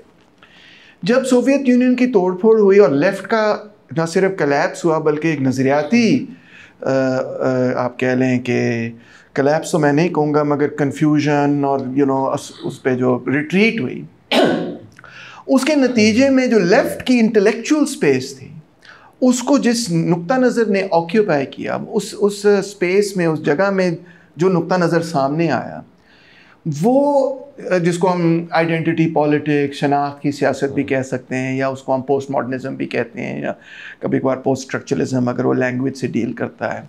उसने ये कहा कि मेटा नैरेटिव जो है ना, वो अब नहीं, हमने कोई भी ना बनाना है, ना मेथोडोलॉजिकल हमें मेटा नैरेटिव चाहिए, ना हिस्ट्री को हमने किसी मेटा नैरेटिव में समझना है, वगैरह वगैरह। तो वो दानिस्तन उन्होंने बल्कि ये कहा कि अब हम चीज़ों को तोड़ तोड़ के देखेंगे और उनको हम कहीं ना कहीं पे ज़रूर इस सेंस में जोड़ लेंगे जिसको हम इंटरसेक्शनैलिटी कहते हैं एक्सेट्रा, कि हाँ ये कहीं ना कहीं पे इंटरसेक्ट ज़रूर करती हैं, एक नहीं है मगर इंटरसेक्ट ज़रूर करती हैं। ये जो एक पूरा फ्रेमवर्क था, ये मेरा ख्याल है बहुत अरसा 90s से लेके आगे तक एकेडमिकली डोमिनेट किया, और एकेडमिकली डोमिनेट करने की वजह से फिर आगे भी उसके बहुत असरात नज़र आए। ये सारा नैरेटिव चल रहा था। मी टू मूवमेंट भी जब हुई, और जो औरत मार्च भी हमने यहाँ पे देखी, यहाँ पे भी एनवायरमेंटलिस्ट मूवमेंट उसी पीरियड में स्पार्क हो चुकी थी, और भी बहुत सारी तहरीकें। तो और इवन पीटीएम वगैरह को भी इसी निगाह से देखा जा रहा था as a movement of identity, Pashtun identity, Baloch identity, Sindhi identity वगैरह, identity as a woman, identity in terms of your race वगैरह वगैरह। और इनफैक्ट क्लास पॉलिटिक्स को भी आइडेंटिटी पॉलिटिक्स में ढाल दिया गया था, identity as a working class person. तो ये सारी एक फ्रेमवर्क बनाया गया था, और इनको सारी आइडेंटिटीज़ को एक तरह से तोड़ के फिर सिर्फ उनको थोड़ा बहुत इंटरसेक्ट करा दिया गया था। तो पैलेस्टाइन में अक्टूबर 7 के बाद जो इतने बड़े पैमाने पर खून खराबा जेनोसाइड हुई है, इससे एक बड़ी रिमार्केबल ट्रांसफॉर्मेशन इंटेलेक्चुअल लैंडस्केप में मुझे नज़र आ रही है। वो ये कि, और this is to the credit of the very people जिनको मैं तनकीद का निशाना भी बनाता था रहा हूँ, यानी कि वो जो वोक जनरेशन थी, उन जनरेशन को तो मैं तनकीद नहीं करता, मगर जो वोक आइडियाज़ पे, मैं पोस्ट मॉडर्निज्म पे तो मैं बड़े अरसे से तनकीद कर रहा हूँ, to their incomplete credit. और इस मामले में मैं कहूँगा मेरी जनरेशन से वो मतलब है कि वो कितने ज़बरदस्त लोग हैं, उन्होंने अपनी थियरी को साइड पे करते हुए, हालांकि उनकी थियरी कुछ और कह रही थी, मगर रियलिटी उन्होंने जब देखी कि यार ये क्या हो रहा है, बंदे किस स्केल पे कत्ल हो रहे हैं, बच्चे किस स्केल पे और किस बेदर्दी से मारे जा रहे हैं, उन्होंने जंप मारी है into the Palestine solidarity movement. और उस जंप में मैंने ये देखा है कि उनकी सोच बहुत बड़े पैमाने पर, मैस लेवल पे, वेस्ट में भी और ईस्ट में भी ट्रांसफॉर्म हुई है। और अभी उस ट्रांसफॉर्मेशन का इजहार हम राइटिंग में, स्कॉलरशिप में आगे देखेंगे। इस पूरी जनरेशन में हमें कई चीज़ें नज़र आएंगी जो निकलेंगी और रिफ्लेक्ट होएंगी। अभी टाइम लगेगा उसको, उसकी इंटेलेक्चुअल आउटपुट के लिए, मगर रियलिटी में वो ट्रांसफॉर्मेशन हो गई। और वो यही है जो जिस चीज़ को ग्रेटा सिंबलाइज कर रही है, और जिस चीज़ की आपने भी निशानदेही की है, और वो यही एग्जैक्ट कंक्लूजन है कि क्लाइमेट चेंज उस वक़्त तक हल नहीं हो सकता जब तक के रेमिनेंट्स ऑफ सेटलर कॉलोनियलिज्म ना हल हो। सेटलर कॉलोनियलिज्म उस वक्त तक हल नहीं हो सकता जब तक कि कैपिटलिस्ट इंपीरियलिज्म को क्वेश्चन और चैलेंज ना किया जाए। कैपिटलिस्ट इंपीरियलिज्म को क्वेश्चन और चैलेंज उस वक्त तक नहीं किया जा सकता जब तक कि उसकी पूरी इकोनॉमिक और सोशल पॉलिटिकल रूट्स में नहीं आप जाते, समझते नहीं कि किस तरह से उसके अंदर एक class, racial, gender, sort of hierarchy वगैरह, एक्सप्लॉयटेशन, ऑपरेशन, सारी कुछ जो शामिल है। तो ये अब सेपरेट स्ट्रगल्स जो कहीं ना कहीं इंटरसेक्ट होती हैं वो नहीं रही। ये अब कॉन्शियसनेस में ऑलरेडी, उस जनरेशन की कॉन्शियसनेस में एक स्ट्रगल बन चुकी है ऑलरेडी। वो ग्रेटा का ही एक वीडियो में देख रहा था कि वो एक तकरीर कर रही थी, तो एक बंदा आ गया, उसने माइक उसे छीनने की कोशिश की कि जी मैं तो सिर्फ यहाँ एनवायरनमेंट के लिए आया हूँ, मैं तो फ़लस्तीन या पॉलिटिक्स के लिए नहीं आया। तो ग्रेटा ने उसको माइक भी नहीं दिया, बड़े आराम से उसको कहा कि काम डाउन, और उसने यही कहा कि ये सारी चीज़ें जो है एक ही हैं हमारे लिए, ये कोई अलग-अलग चीज़ें नहीं हैं। हम सियासत पे भी बात करेंगे, हम फ़लस्तीन पे भी बात करेंगे, हम एनवायरनमेंट पे भी बात करेंगे, हम जेंडर पे भी बात करेंगे। जहाँ जुल्म और जबर होगा हम उसके ख़िलाफ़ आवाज़ उठाएंगे। ये जो मुहावरतन लोग कहते हैं कि आज़ाद ही सिर्फ फ़लस्तीनी है दुनिया भर में, क्योंकि जो निज़ाम बाकी सब घुटने टेक चुके हैं, कहने को आप बड़े अमीर हैं, डील्स करते हैं, प्राइवेट प्लेन में फिरते हैं, लेकिन जो निज़ाम आप लोग सब एक्सेप्ट कर चुके हैं वो सिर्फ फ़लस्तीनी है जो बोल रहे हैं नहीं। Exactly right. Capitalism is the problem, frankly. देखिए ना, सरमायादारी, मैं एक चीज़ देख रहा था, फ़लस्तीन को हम अक्सर मजहबी नुक्ता नज़र से ही देखते हैं कि जी मुसलमानों के साथ जुल्म ज़्यादती। एक्चुअली तो लोग नहीं जानते फ़लस्तीनी तो क्रिश्चियन भी हैं, और फ़लस्तीनी तो वो यहूदी भी हैं जो अरब जूस हैं, उनके साथ भी कोई अच्छा नहीं होता वहाँ पे। मगर मैं एक और चीज़ देख रहा था शहजाद, PLO वो secular, sorry PLO secular, PLO totally secular थी। लोग ये नहीं जानते कि PLO की सीनियर लीडरशिप के अंदर और उनकी इंटरनेशनल रिलेशंस को डील करने के लिए यहूदी भी था at the top level, close adviser to Yasser Arafat, Christian. George Habash was Christian, number 2 to Yasser Arafat. तो वहाँ क्रिश्चियन भी थे, वहाँ यहूदी भी थे, वहाँ मुसलमान भी थे। खैर, एक और बात करने जा रहा था, वो ये कि अगर आप इस चीज़ पे गौर करें, हमने इस पर सोचा ही नहीं कि जो मेडिटेरेनियन है ऊपर से यूरोपियन है और नीचे से अफ्रीकन और अरब है, ठीक है। पूरे मेडिटेरेनियन, अफ्रीकन और अरब कोस्टल रीजन और मेडिटेरेनियन के साथ ये लेबनान और इसराइल, फ़लस्तीन जो पहले था, ये सारे के सारे रीजन में आप देखें कि सेटलर कॉलोनियल प्रोजेक्ट्स पिछले 100-200 साल से चल रहे हैं। अल्जीरिया के अंदर आप जानते हैं कि अल्जीरियन सिविल वॉर जब हुई, 1 मिलियन फ्रेंच बंदा वहाँ पे सेटलर कॉलोनियलिज्म की तौर पे रहता। और वो जो सेटलर्स थे वो सबसे ज़्यादा ढीठ होते हैं कि भाई हाँ, इनको आज़ाद नहीं होने देना। और जब भागे तो चाय भी गर्म थी, घरों से भागे। अब भागे फिर सारी बात है। अच्छा, किनिया में भी थे, नीचे आप जाएं तो आपको नज़र आएगा down the coast of Africa, South Africa के अंदर अपार्थाइड स्टेट बनाया इन्होंने, जिम्बाब्वे के अंदर एक और अपार्थाइड स्टेट बनाया, Rhodesia, sorry Rhodesia is also there, Rhodesia, exactly. तो फिर इनकी इटली की सेटलर कॉलोनियलिज्म, लिबिया वगैरह, मेडिटेरेनियन पे ये सब इन्होंने बनाया। अब हुआ क्या कि वर्ल्ड वॉर 2 के बाद अल्जीरियन मूवमेंट, लिबियन इंडिपेंडेंस की मूवमेंट, कीनियन इंडिपेंडेंस, माओ अपराइजिंग, ये सारी इजिप्शियन नासिर की मूवमेंट वगैरह, इन सारी मूवमेंट्स ने अपनी इंडिपेंडेंस का इजहार करते हुए अपने मुल्कों को अपने कंट्रोल में ले लिया। और ये जो सेटलर कॉलोनियल लोग थे, या तो ये इंडिजनाइज हो गए, इन्होंने कहा हमने यहीं रहना है और हम हुकूमत को कबूल कर लेते हैं, और ऐसे लोग अब उस सोसाइटी में अमन से रह रहे हैं, कोई मसला नहीं है उनके साथ। या फिर इन्होंने कहा कि हम नहीं इस नई हुकूमत को मानते हैं, ये कैसे हो सकता है कि अफ्रीकन और अरब्स जो है हम हमारे ऊपर हुक्मरानी करें, ये हमें काबिल कबूल नहीं हो। जो रेसिस्ट एटीट्यूड से वो इतने सख्त थे कि वो एक्सेप्ट नहीं करने के लिए तैयार, तो वो चले गए, वापस चले जाएं, उनकी मर्जी। तो ये जो इसराइल में colonial project, settler colonial project था कि जिस तरह यूरोपियंस यहाँ पे आए, इसको हमें देखना है मेडिटेरेनियन सेटलर कॉलोनियलिज्म के पैटर्न के अंदर, ना कि एज अ ज़ायनिस्ट एक्सेप्शनलिज्म और जूइश एक्सेप्शनलिज्म कि ये कोई यहूदी प्रोजेक्ट है। ये बेसिकली एक यूरोपियन प्रोजेक्ट का एक हिस्सा था जो कि Mediterranean, across the Mediterranean, across the coast, northern coast of Africa and eastern coast of the Middle East हमें नज़र आता है। मेडिटेरेनियन की कोस्ट पे हर जगह हमें नज़र आता है। ये वो उस चीज़ के फ्रेमवर्क में हमें देखना है। और क्योंकि जो पैलेस्टीनियन नेशनलिज्म है जैसे वो उभरा है, बल्कि उससे पहले जो इजिप्शियन नेशनलिज्म उभरता है 52 में with the free officers movement, उनका जो सूडान में मामला था, फिर उनका जो स्विस कनाल में मामला था और आसवान डैम, ये 3 उनके मेजर सेंट्रल कंसर्न्स थे। तो जब इस पे नासिराइट फोर्सेस ने लड़ाई ली और स्टैंड लिया, उसकी वजह से वेस्टर्न कंट्रीज़ ने, फॉर्मर कॉलोनियल पावर्स ने, ब्रिटेन, फ्रांस और बाद में अमेरिका ने मिलकर नासिर की रजीम को गिराने की कोशिश की, और इसमें इजराइल उनके लिए एक एलाय साबित हुआ। और फिर अमेरिका उस पूरे प्रोजेक्ट में 56 के बाद शामिल हो गया, और लिहाजा उन्होंने इजराइल को इजिप्ट और सीरिया के ख़िलाफ़ बिल्ड करना शुरू किया।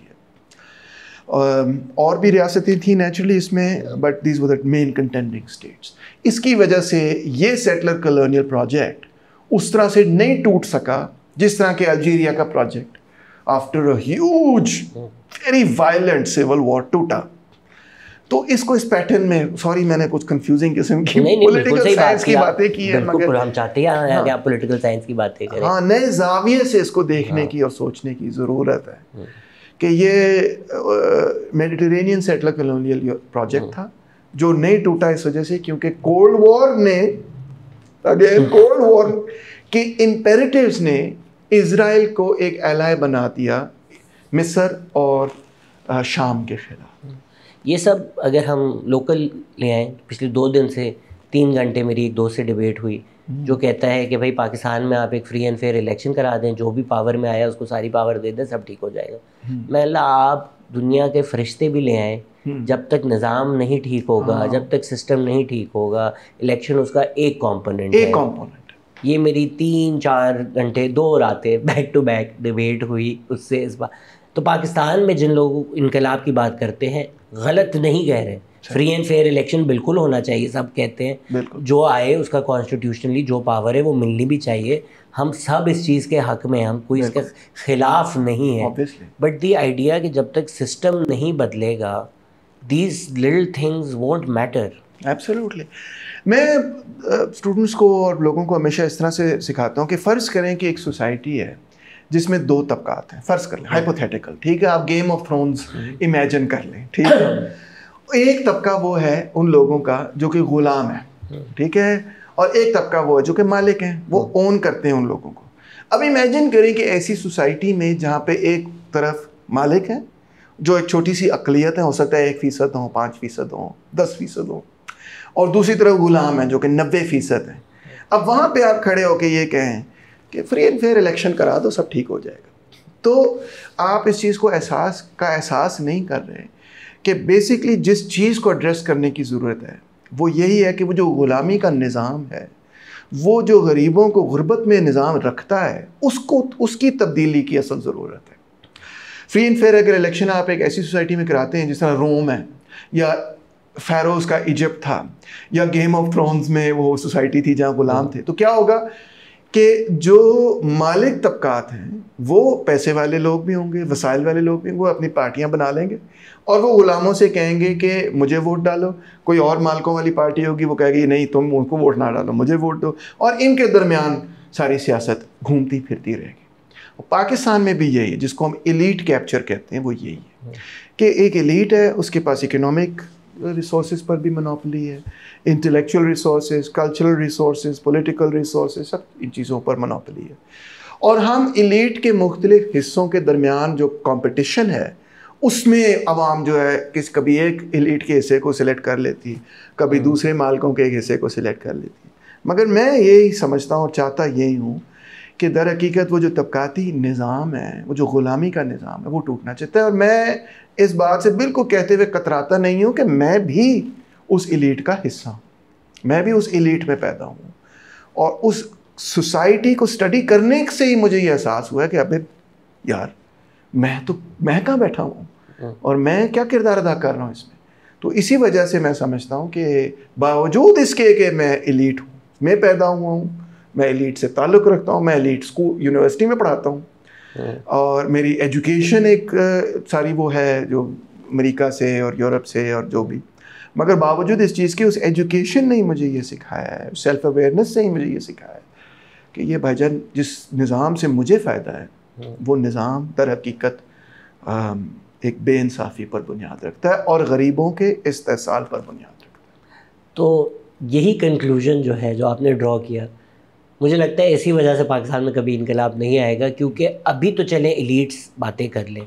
एक मेजर जनरल साहब की बेटी है, उन्होंने स्टोरी लगाई हुई थी कि लाजिम है हम भी देखेंगे इनकलाब। मैं सोच रहा हूँ आपको क्या लग रहा है ये किसके खिलाफ आ आपने ये तो आजकल जो हमारी एलीट है DHA कैंट में जिन लोगों की कोठियाँ हैं वो बातें करते हैं, फैज़ अहमद फैज़ सुनते हैं, इनकलाब की बातें करते हैं, तो ये आना किसके खिलाफ है? तो which is why I think when push comes to shove, आप जिसको सपोर्ट करें, आप वोट दें, आप जिसके स्टेटस रखें, जब आपको बिजनेस इंटरेस्ट चैलेंज होंगे, जब आपको ये रियलाइज़ हो जाएगा कि अच्छा जो एक्चुअल इनकलाब है उससे तो फिर मैं 6 डाले नहीं रख सकूँगा, उससे तो मैं 2 लाख रुपए फ़ीस कि स्कूलों में अपने तो कुछ नहीं तो करोड़ों रुपए खा रहे हैं लोग, पर बच्चों को स्कूल भेज रहे हैं, 2-2 लाख फीस आप दे रहे हैं, ठीक है, आपकी सैलरीज आप मिनिमम वेज से अपनी फैक्ट्रीज में कम दे रहे हैं, स्मगलिंग पे चल।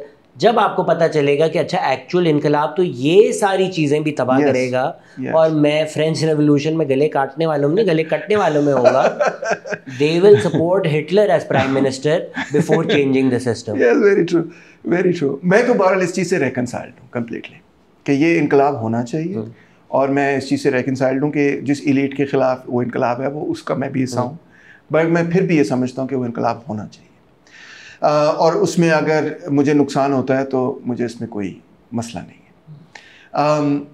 मगर दूसरी बात मैं दिलचस्प ये कहना चाहूँगा शहजाद कि एक पॉइंट पे तो आपकी बात दुरुस्त है कि इनकलाब करना एक किस्म का फैशन भी हो जाता है कभी कभार, और मैं मानता हूँ इस बात को, और उसमें जब आपको इनकलाब की असलियत पता चलती है तो आप भूल जाते हैं। मैं बस सिर्फ इतना कह रहा हूँ कि इनकलाब कैंट और डीएचए से नहीं आएगा। नहीं, ये तो बात करेक्ट है, मगर ऑन द अदर हैंड मैं एक और एस्पेक्ट भी जिसको कहते हैं डेविल्स एडवोकेट, क्योंकि हमें किसी भी प्रॉब्लम को मैनी साइडेड तरीके से देखना चाहिए। वो ये है कि इनकलाब जिस भी मुल्क और समाज में आया है उसमें हमने ये ऑब्ज़र्व किया, तारीख़ हमें बताती है, हम पढ़ सकते हैं, ऑब्ज़र्वेशन बड़ी क्लियर कट है कि जो इनकलाबी ख़यालात हैं वो जो हुक्मरान तबका है उसको भी इम्पैक्ट करते चले जाते हैं, और ये इनफैक्ट निशानी होती है कि सोसाइटी अब एक ऐसे पॉइंट पे पहुंच चुकी है कि जो रूलिंग क्लास है उसके जो पढ़े लिखे रिप्रेजेंटेटिव्स हैं भारत, वो भी इस चीज़ को पहचान सकते हैं कि जो मौजूदा निज़ाम है भाईजान ये चल नहीं सकता। I'll give you many examples, there are many examples। French revolution जब हुआ था उससे पहले आप देखें कि फ्रेंच एरिस्टोक्रेसी की इंटेलिजेंसिया के अंदर भी ऐसे बहुत सारे लोग पैदा हो चुके थे जो ये कह रहे थे कि ये सिस्टम नहीं चल सकता। टुर्गो की बड़ी फेमस एग्जांपल है, ग्रेट थिंकर और इलीट ऑफ द इलीट, और कहते हैं कि अगर टुर्गो की बात मान ले तो इनकलाब शायद बच भी जाता, you know, great economist as well, one of the great economists and administrators. मगर हम जानते हैं कि बहुत सारे जो फ्रेंच इंटेलेक्चुअल्स थे, इंसाइक्लोपीडियस, डिडीरो वगैरह, ये सारे जो थे ऑब्वियसली ये लोअर क्लास के लोग नहीं थे, पढ़े लिखे, इंतहाई पढ़े लिखे लोग थे, और इन्होंने वो आइडियाज़ जनरेट किए बहरहाल, जिससे बहुत बड़ी तब्दीली हुई। फिर मार्क्स और एंगल्स 1848 में जब हम कहते हैं, अपने कम्युनिस्ट मैनिफेस्टो में लिखते हैं, बड़ी खूबसूरत फ़िक्रा है कि जब पुरानी सोसाइटी टूट रही होती है ना, तो पुरानी सोसाइटी के हुक्मरान तबके में जो पढ़े लिखे एडवांस्ड इंटेलेक्चुअल्स होते हैं ना, वो इस चीज़ को देख सकते हैं कि तारीख़ का भाव अब इस समाज की तरफ नहीं है, इसमें हिस्टोरिकल जो एनर्जी और डायनामिज्म था ना इस सिस्टम का, वो एग्जॉस्ट हो गया, ख़त्म हो गया, है ही नहीं। तो वो उसको या तो डिफेंड करने की वो उस गस्टो से, उस शौक से डिफेंड नहीं करते, या फिर इवन वो रेवोल्यूशनरी भी हो जाते हैं। और भी बहुत सारी इसकी एग्जांपल्स हैं। मिसाल तौर पे एंटी कॉलोनियल स्ट्रगल्स जब हुई तो हम ये वर्ल्ड वॉर 2 के बाद तो हम ये देखते हैं कि इवन जो ब्रिटिश इंटेलेक्चुअल्स की एक बहुत बड़ी तादाद थी जो कि कॉलोनियलिज्म और ब्रिटिश हिस्ट्री को क्वेश्चन कर रही थी और कह रही थी, लेबर पार्टी के अंदर भी ऐसे लोग शामिल थे, एटली खुद, हालांकि एटली रिएक्शनरी भी था कुछ हद तक, but he was a man enough to realise, number एक, कि ब्रिटेन जिस तरह से वर्ल्ड वॉर 2 से पहले चल रहा है उस तरह से नहीं चल सकता, वेलफेयर स्टेट बनाओ, ये उसकी बहुत बड़ी कंट्रीब्यूशन है ब्रिटिश हिस्ट्री में। और दूसरा ये कि ब्रिटिश एम्पायर जिस तरह से पहले चल रहा है वो उस तरह से भी नहीं चल सकता, इसको भी तब्दील करो। सो एटली और उसके इर्द गिर्द जो सर्कल था, they began to recognise Fabian socialism की एग्जाम्पल, मैं बहुत सारी एग्जाम्पल्स आपको दे सकता हूँ। Even the collapse of Rome जो हम देखते हैं, तो हम देखते हैं कि रोम के अपने जो थिंकर्स थे उस पीरियड के हैड कम टू रियलाइज कि अब ये सिस्टम जो है ना मज़ीद नहीं चल सकता। और भी बहुत सारी एग्जाम्पल्स हैं। सो इट्स ऑल्सो उसको उलट तरफ से भी देख सकते हैं आप कि फैज़ साहब के ख्यालात उस तबके में भी मशहूर हो चुके हैं जो तबका उन ख्यालात से एक्चुअली डैमेज होता है।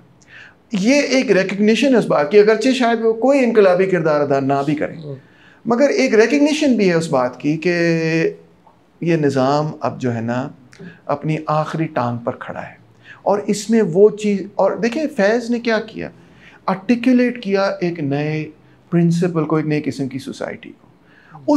वो प्रिंसिपल जो है वो तबका भी कबूल करने पर मजबूर ही हो गया है जिसके खिलाफ वो प्रिंसिपल जा रहा है।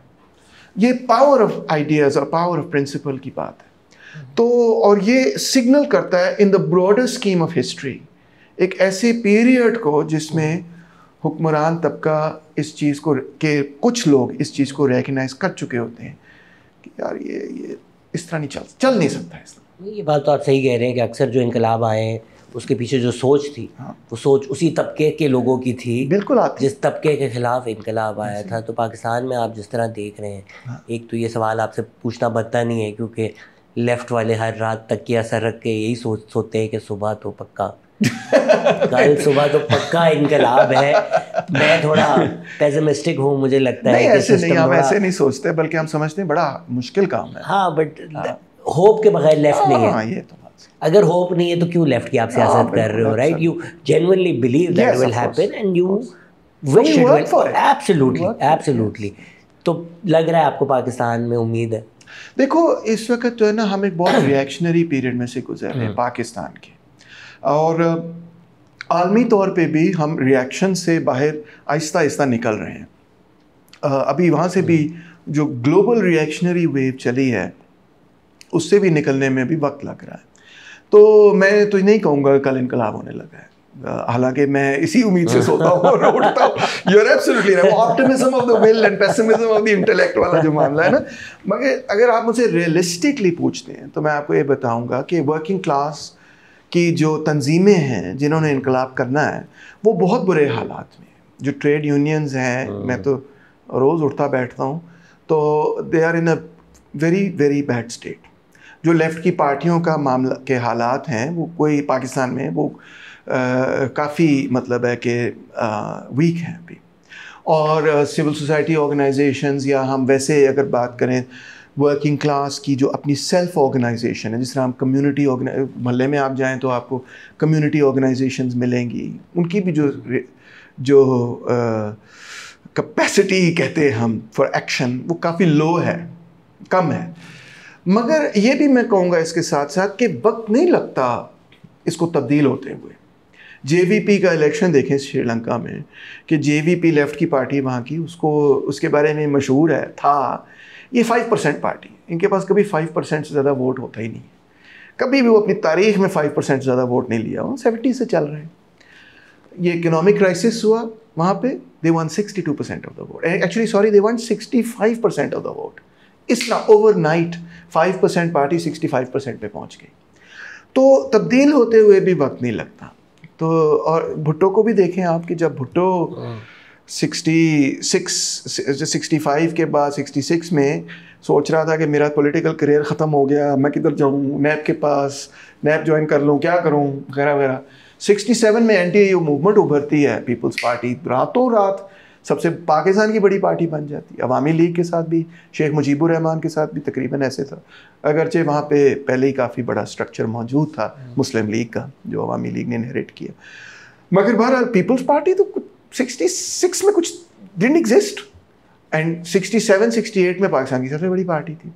तो हम समझते हैं कि पॉलिटिकल चेंज लीनियर प्रोग्रेशन होती है, एक्चुअली वो जंप मारती है काफ़ी रैपिड। या एक और मिसाल आप देख लीजिए कि पीटीएम की मिसाल देख लीजिए कि मसूद तहफ़्फ़ुज़ मूवमेंट से पश्तून तहफ़्फ़ुज़ मूवमेंट जब ट्रांसफॉर्मेशन होती है तो ओवरनाइट वो इतनी बड़ी मूवमेंट बन जाती है कि लोग हैरान और परेशान है कि ये कहाँ से आई। आज तक फ़ौज पूछती रहती है कि ऐसे कैसे हो सकता है। ऐसे ही होता है तारीख़ में, जब मूवमेंट्स, या उनको देख लें, मारंग बलोच को देख लें, 12 लोगों के साथ वो प्रोटेस्ट कर रही थी, एकदम से आप देखें कि अब hundreds of thousands of people are supporting her. So political movements go through I don't know, some sort of transformation, के किसी ना किसी पॉइंट पे लोग ये कहते हैं यार तैमूर इतना भी बड़ा बंदा नहीं है, अच्छी बात ही कर रहा है यार, मैंने इसको सपोर्ट किया। कम पॉइंट पे आके, या किसी इंडिविजुअल को ना कहे यार मजदूर किसान पार्टी ठीक ही बात कर रही है यार, सपोर्ट कर ही देते हैं, ठक करके कोई सडन ट्रांसफॉर्मेशन होती है। क्योंकि है क्या मामला, क्या सिर्फ मैंने शहजाद आपको आपका जहन कन्विंस करना है ना। एक दिन शहजाद उठेगा और कहेगा कि यार हाँ ये होना चाहिए, बस और and it happens because not because just not on the one hand, एक तो वो है कि मैं एक बात कर रहा हूँ, मगर ऑन द अदर हैंड आपकी अपनी सिचुएशन और सर्कमस्टांसेस और एक्सपीरियंसेस आपको कन्विंस करते हैं यार ये सियासत ठीक है, ये होना चाहिए पाकिस्तान, बस फिर गेम ऑन हो जाती है। क्या आपको लगता है कि these things become a bit easier in a vacuum, कि अयूब के टाइम सियासत उसने दफ़ा नहीं कर दी थी, तो कोई तो सियासत होनी ही थी, तो ये चीज़ें इमर्ज हो गई। इस्टेब्लिशमेंट ने इससे जो सबक सीखा है कि पश्तून तहफ़्फ़ुज़ मूवमेंट में जो पश्तून नेशनलिज्म का एक नारा लगा, उसको वीकन करके एक एक्सेप्टेबल तरीके से पीटीआई में दे दिया। सिंध नेशनलिज्म पॉलिटिकली रेलेवेंट क्यों नहीं होता, क्योंकि पीपीपी सिंध नेशनलिज्म को ऑप्ट कर लेती है। तो जो भी सियासत हो रही है वो रेडिकल ना हो जाए, सिस्टम के अंदर ही रहे।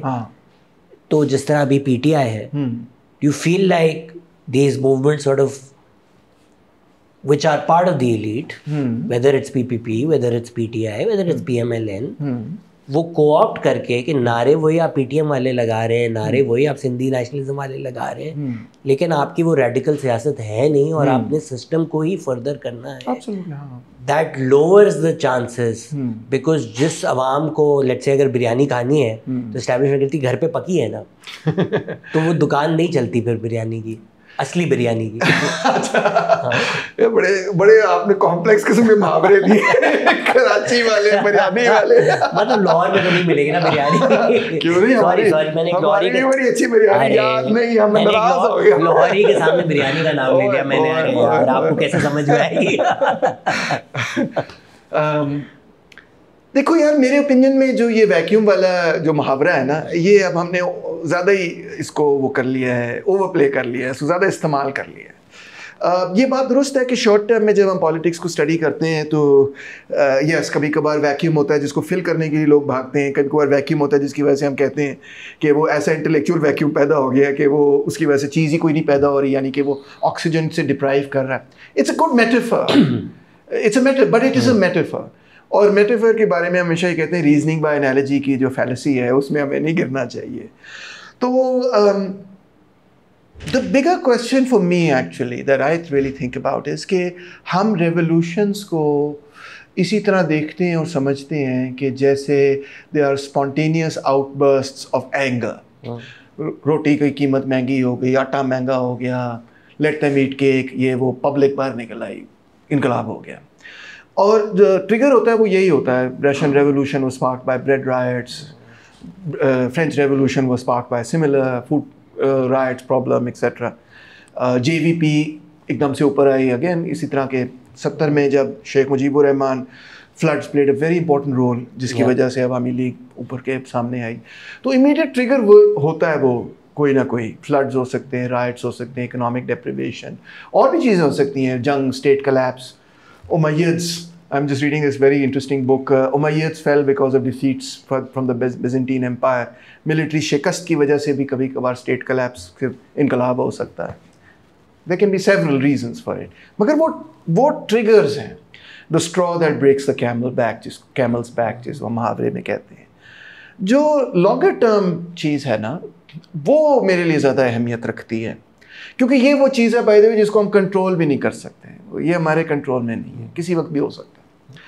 जिस तरह अरब स्प्रिंग्स हुई, वो ट्यूनीसियन बंदे ने अपने आप को जला दिया था, पूरे रीजन में इनकलाब हुआ। अब वो इनकलाब 30 सालों से डेवलप हो रहा था। वो जो 30 सालों वाली, ये इब्ने खल्दून को मैं पिछले दिनों पढ़ रहा था, बड़े यार अमेजिंग आदमी था फ्रेंकली। हमने तो उसको निगलेक्ट किया एज मुस्लिम्स, तो दुनिया ने नहीं निगलेक्ट किया, हमने निगलेक्ट किया है। तो वो भी यही कहता है कि जो ट्रिगर है ना और जो लॉन्ग टर्म कॉन्सिक्वेंसेज हैं ऑफ पावर, वो डिफरेंट चीज़ है, और long term consequences of power को समझने की ज़रूरत है। तो जो long term consequences off switch in balance of power है ना, वो क्या है? अब हमने अपनी कॉन्वर्सेशन शुरू की थी नेशनलिज्म के हवाले से। मैंने कहा नेशनलिज्म एक बहुत पावरफुल चीज़ है, मगर नेशनलिज्म की अपनी डेवलपमेंट 200 साल की है ना। आफ्टर ऑल हर्डर से अगर हम गिन लें या जर्मन नेशनलिज्म से हम देखना शुरू करें, तो उसका जो स्प्रेड है, उसकी जो वो जो दुनिया में फैलता आइडिया गैर महसूस तरीके से, या आज हम टीवी पे एंकर्स को सुनते हैं जमहूरियत की बातें हो रही होती हैं, तो वो कब से फैल रही है? जो डेमोक्रेसी का आइडिया कब से फैल रहा है?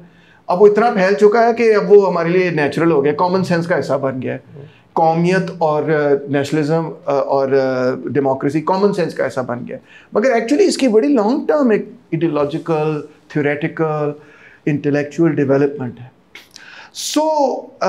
इसी तरह मैं जिस इनकलाब की मैं ख्वाहिश रखता हूँ, उसके पीछे भी एक ऐसा ही एक लॉन्ग टर्म इंटेलेक्चुअल प्रोसेस है, जिसको कंप्लीट किए बगैर वो ट्रिगर आएगा और चला जाएगा, मगर वो तब्दीली नहीं होगी जिसकी हमें ख्वाहिश है।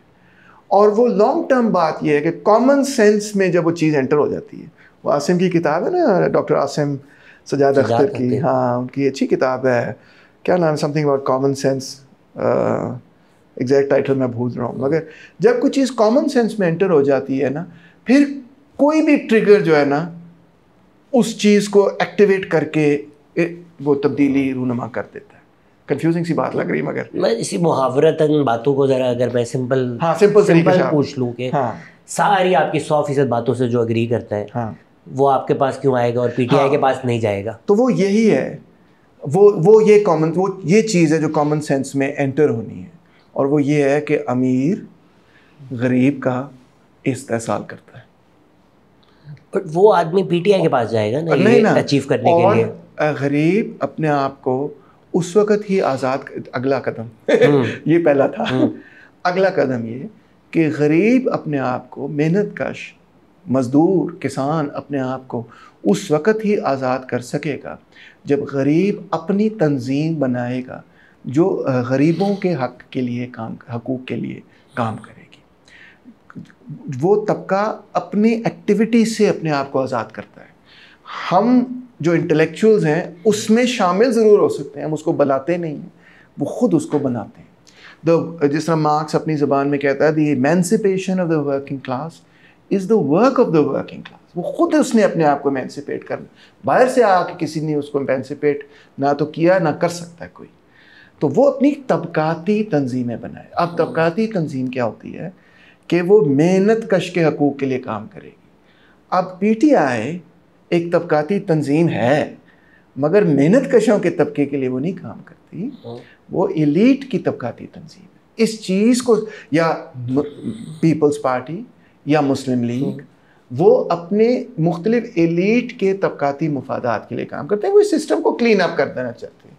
करप्शन ख़त्म कर दूंगा मैं, सरमायाकारी ले आऊँगा, PMLN कहती है, मैं ज़रा लिबरलिज्म कर दूंगा, PPP कहती है, एक्सेट्रा, ये वो रोशन ख्याली ले आऊँगा या जो भी। मगर वो तबकाती तंजीमें मेहनत कशों की नहीं है। तो मेहनत कश जब अपनी तबकाती तंजीमें बनाएगा, उसी के ज़रिए वो, और हम भी उसमें हिस्सा बन जाएंगे, उसी के ज़रिए वो अपनी। I think Sindh is a good example, जो कनाल मूवमेंट में फार्मर खुद बाहर आया है, रोज़ बाहर आया है, और वो ऑर्गेनिकली स्लो एक मूवमेंट बन गई। मैंने देखी नहीं मगर सुना बहुत है। इंडिया में हमने फार्मर्स मूवमेंट देखी थी, मोदी बैक डाउन, एग्जैक्टली। यहाँ पर भी अभी तो they have the establishment has back down, which we didn't think they would, let's see what happens, but वो मूवमेंट चल रही है।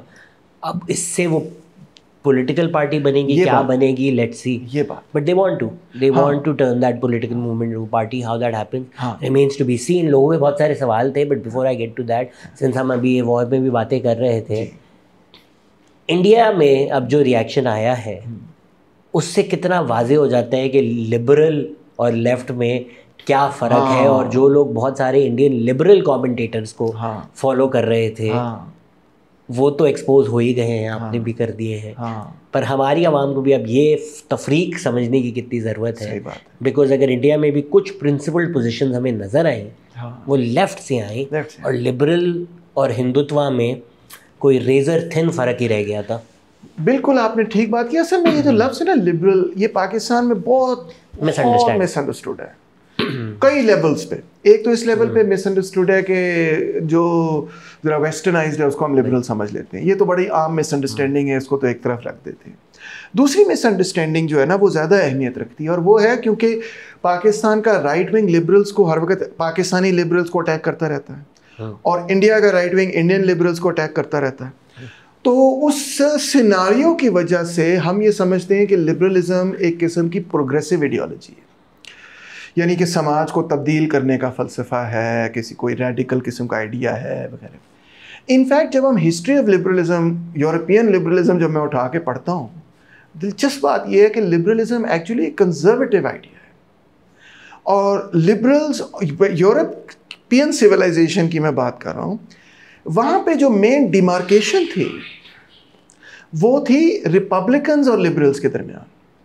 जो रिपब्लिकन्स थे ना वो यूरोप के रेडिकल्स थे, वो रिपब्लिकन्स आगे जाके बने लेफ्टिस्ट और रेवोल्यूशनरीज। जितने यूरोप के इनकलाब हुए ना वो लिबरल्स ने नहीं किए। ये बात लोगों को नहीं पता, ये बड़ी दिलचस्प आयरॉनिक किस्म का ट्विस्ट है। अगर आप मेरे साथ पॉलिटिकल थियरी आप पढ़ें कभी, हम एडिट कर देंगे। तो जितने इनकलाब थे ना, मिसाल तौर पे फ्रेंच रेवोल्यूशन लिबरल्स ने नहीं किया था।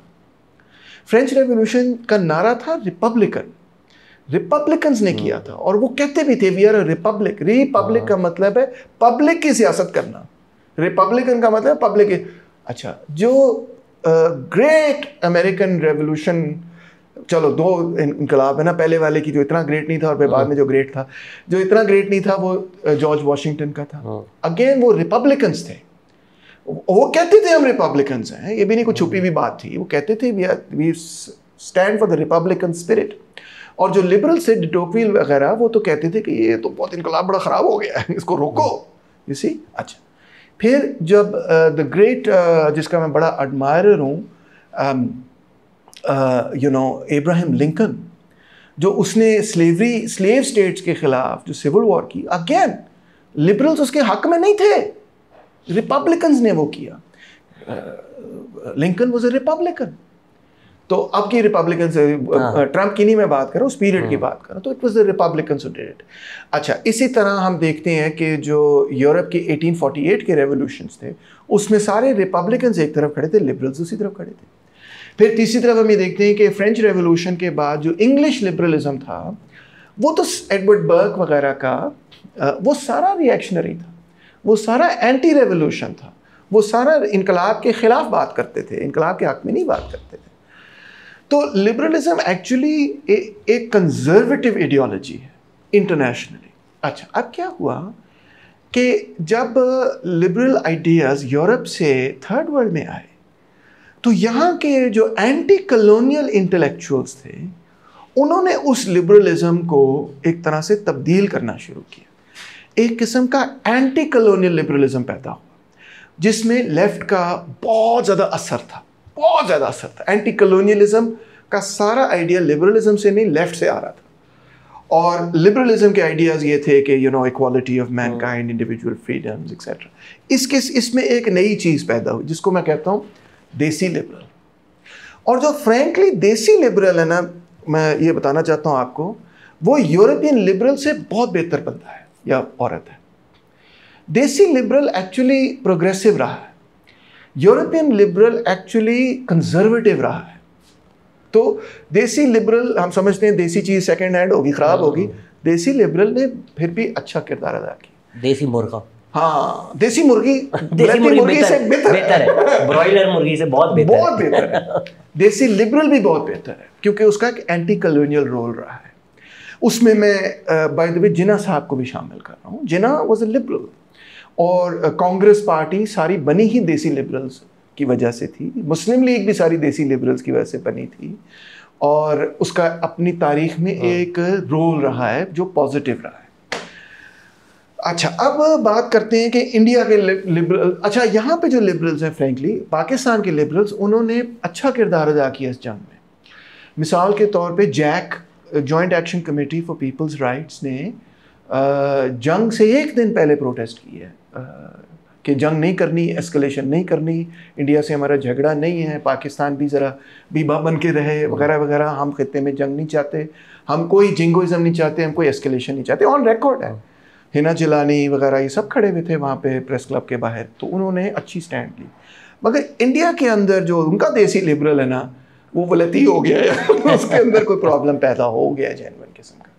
वहाँ पे मीडिया लैंडस्केप ऐसा ट्रांसफॉर्म हुआ है पिछले पीरियड के अंदर कि वहाँ का जो शशि थरूर है और बरका दत्त है और कितने वो अपना रणवीर अलाहाबादिया, हाँ, बकवास बैनर्जी, ध्रुव राठी वगैरह, ये सारे लोग, मैं तो इतना ज़्यादा इनको कोई फॉलो तो नहीं करता, मगर फ्रैंकली ये सारे के सारे बह गए हैं उस पूरे मीडिया लैंडस्केप के साथ।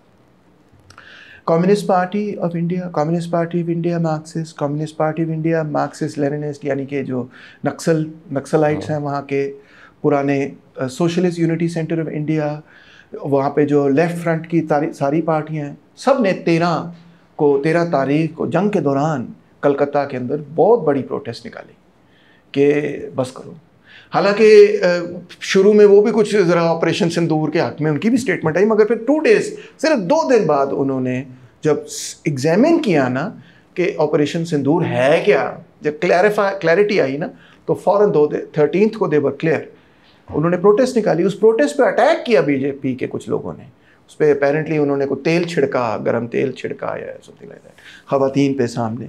वो नहीं डटी रही, नहीं हटी, उन्होंने पूरी अपनी प्रोटेस्ट वगैरह की और उन्होंने यही कहा कि हम नहीं जंग चाहते पाकिस्तान के साथ, हम अमन चाहते हैं, और ज़ाहिरी बात है हम दहशतगर्दी का भी ख़ात्मा चाहते हैं, मगर उसका तरीका ये नहीं है कि आप बॉर्डर पार करके पाकिस्तान में जाके अटैक करें। तो यू आर एब्सोल्युटली राइट। और हम तो प्रोटेस्ट नहीं निकाल सके, इतना टाइम ही नहीं था, और हमारे शायद सर्कमस्टांस हम तो निकाल भी चुके थे, सर्कमस्टांस भी और थे, मगर बहरहाल उन्होंने निकाली अपनी हुकूमत के ख़िलाफ़ कि बस करो, और उस पर उनको रिएक्शन भी आया, मगर वो डटे रहे अपने इस चीज़ पे। So how do you see this? Because I feel like कि जो इंडियन लिबरल है वो एंटी मोदी भी अगर है तो वो एक पर्सनल लेवल पे एंटी मोदी है, बट जो मोदी का हिंदुत्व फलसफा है that is somehow hijacked the Indian mind. So even if you are anti Modi you still believe that हम एक आर्यन सुपीरियर सिविलाइजेशन है, और हमारा एक आप उसको फ्रेज उस तरह से ना करें जिस तरह से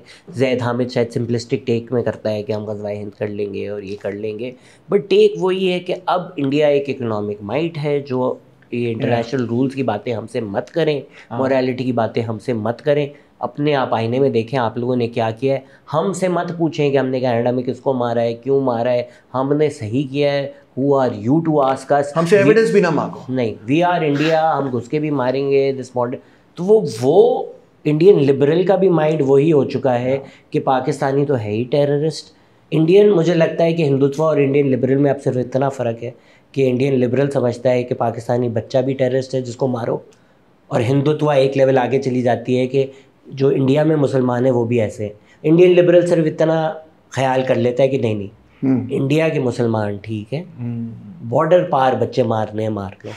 तो how do you, because openly people called for it, openly people said कि पाकिस्तान को गाजा बना देंगे और ये वो। चलिए ये तो ट्रोल्स थे ना, but even like Akash Banerjee was like कि अब बच्चे मरेंगे तो हम क्या कर सकते हैं, ये तो होगा। इजराइल टाइप रिस्पॉन्स इंडिया का होना, क्या मतलब है इजराइल टाइप रिस्पॉन्स का? या it's an absurd level of I mean absurd है ये बिल्कुल, बिकॉज पहली बात तो मैं इनको ये कहना चाहूँगा, जो अब उनको शायद कुछ हद तक एहसास भी होगा कि ये कोई फेल्ड स्टेट उस सेंस में नहीं है कि पूरा स्टेट कलेप्स कर गया है और यहाँ पे स्टेट के पास जंग की कैपेसिटी नहीं है। भाईजान ये एक न्यूक्लियर आर्म स्टेट है, कौन सी दुनिया में रह रहे हो। और ठीक है स्टेट के हवाले से यहाँ पे बहुत इख्तलाफात गहरे भी हैं और मौजूद भी हैं, मगर स्टेट, पाकिस्तानी स्टेट एक बहरहाल ताकतवर रियासत है और वो आपको जवाब देगी और दे सकती है, और उसने दिया, आपने खुद देख भी लिया। तो it's not a walk in the park, you are not dealing, पता नहीं आपकी क्या थिंकिंग है, स्टडी करें आप थोड़ा सा कि इट्स अ पावरफुल स्टेट। पहली बात तो ये है, और दूसरी बात ये कि उसके पास न्यूक्लियर वेपन्स हैं और you know you are playing with fire. ऐसे तो आप एस्केलेट करेंगे तो ये तो बहुत ही ख़तरनाक सिचुएशन बन सकती है। और तीसरी बात ये है कि जो आपके अपने अज़ाइम हैं, जो आप करना चाहते हैं, आपके स्टेटेड जो गोल्स हैं वो भी पूरे नहीं होंगे इससे। मिसाल के तौर पे वो 4 बदमाश और दहशतगर्द जिन्होंने पहलगाम वाला घिनौना अमल किया, क्या आपने उनको पकड़ा, क्या आपने उनको मारा? वो तो पता ही नहीं है कि किधर हैं अब वो लोग। हो सकता है वो कश्मीर में ही बैठे हों, हो सकता है वो बॉर्डर के उस पार ही बैठे हों। मुझे तो यही लगता है उसकी वजह ये है कि जैसे ही वो अटैक हुआ इन्होंने बॉर्डर तो सील कर दिया होगा, तो वहीं कहीं छुप गए होंगे फिर, क्योंकि वो बॉर्डर से काफ़ी दूर है पहलगाम। तो उन्होंने तो परवाह ही नहीं की उस चीज़ की कि भाई उनको तो पकड़ो, जिन्होंने ये सारा कुछ किया था वो अभी तक नहीं पकड़े गए। और अगर ये नॉन स्टेट एक्टर्स हैं तो फिर इसका मतलब ये है कि इंडिया की जो नई पॉलिसी बन चुकी है इसमें कोई भी non state actor India Pakistan के दरमियान जंग करवा सकता है। कोई भी, किसी का दिल चाहे, 4 गुंडों का दिल चाहे तो वो पाकिस्तान इंडिया के दरमियान जंग करवा सकते हैं, क्योंकि आप तो तहकीक किए बगैर पाकिस्तान पे अटैक कर देंगे। तो ये तो बहुत ही डेंजरस सिचुएशन है। दूसरी चीज़ हमने ये भी देख ली कि पाकिस्तान में भी रिएक्शन देख लिया, और वो पाकिस्तान में रिएक्शन यही था कि जो सबसे ज़्यादा तनकीद करने वाले लोग थे उन्होंने भी कहा कि यार व्हाट यू डूइंग, कि ये क्या करने की कोशिश कर रहे हो। हम अपनी रियासत पे तनकीद करें, हम अपने सियासतदानों पे तनकीद करें, हमारा हक है, हमारा मुल्क है, हम चाहते हैं हमारे लिए बेहतरी हो। आप बाहर से आके हमारी रियासत को तोड़ने की कोशिश करें या हमें बताएं, डिक्टेट करें कि ये करो वो करो, ऐसे नहीं है, हम नहीं इसको कबूल करना चाहते। तो एक सेंस ऑफ नेशनल सॉवरेनिटी नज़र आई कि भाई हमें है एक सेंस कि भाई नहीं, ये बाहर से नहीं हम डिक्टेशन लेंगे किसी से। कभी कभार ले भी लेनी चाहिए वैसे। बिजली भी जा चुकी है, लोगों के पास तो सवाल हो है। अच्छा। 10 सेकंड के आपको जवाब देने पड़ेंगे। ठीक है, फैन चला दो, आई गेस थोड़ी साउंड बॉदर होगी, बट मरने से बेहतर है गर्मी में। सर, एज ए स्टूडेंट हम हिस्ट्री के लिए किस चीज़ पर एतमाद करें और कौन सी बुक पढ़ें? हिस्ट्री के लिए ट्रायंगुलेटेड सोर्सेज हमेशा इस्तेमाल करने चाहिए। एक पढ़ना चाहिए उस फरीक का नुक्ता नज़र जो उसमें प्रोटैगनिस्ट है, एक एंटैगनिस्ट का नुक्ता नज़र पढ़ना चाहिए, और एक तीसरा नुक्ता पढ़ना चाहिए।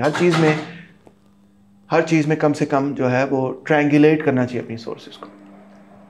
और दूसरी बात ये कि मैं कहूँगा कि हिस्ट्री हमेशा आपको पढ़नी चाहिए from the perspective of the oppressed, क्योंकि ओप्रेसर की हिस्ट्री तो वैसे ही मौजूद होती है, विक्टर की हिस्ट्री तो मौजूद ही होती है, दूसरी पॉइंट ऑफ व्यू से पढ़नी चाहिए। What do you believe are the primary catalysts behind the resurgence of insurgency in Khyber Pakhtunkhwa province? TTP की बात पूछ रहे हैं? ये तो बड़ी क्लियर बात है, क्योंकि तालिबान की हुकूमत बन गई अफगानिस्तान में, तो उनको एक रिट्रीट मिल गई है, बॉर्डर के पास वो जा सकते हैं। और ये बात बहुत क्लियर और वाज़ेह है मेरा ख्याल है कि तालिबान की गवर्नमेंट जो है वो पाकिस्तान के साथ कोऑपरेट नहीं कर रही TTP को रोकने में।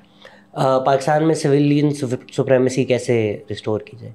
ये तो फिर लंबा नहीं, छोटा भी है। तो पहली तो बात तो ये कि जो पॉलिटिकली मोटिवेटेड केसेस हैं सियासतदानों के ख़िलाफ़, उनको ख़त्म करें और उनको भी इजाज़त दें कि वो कंटेस्ट कर सकें इलेक्शन।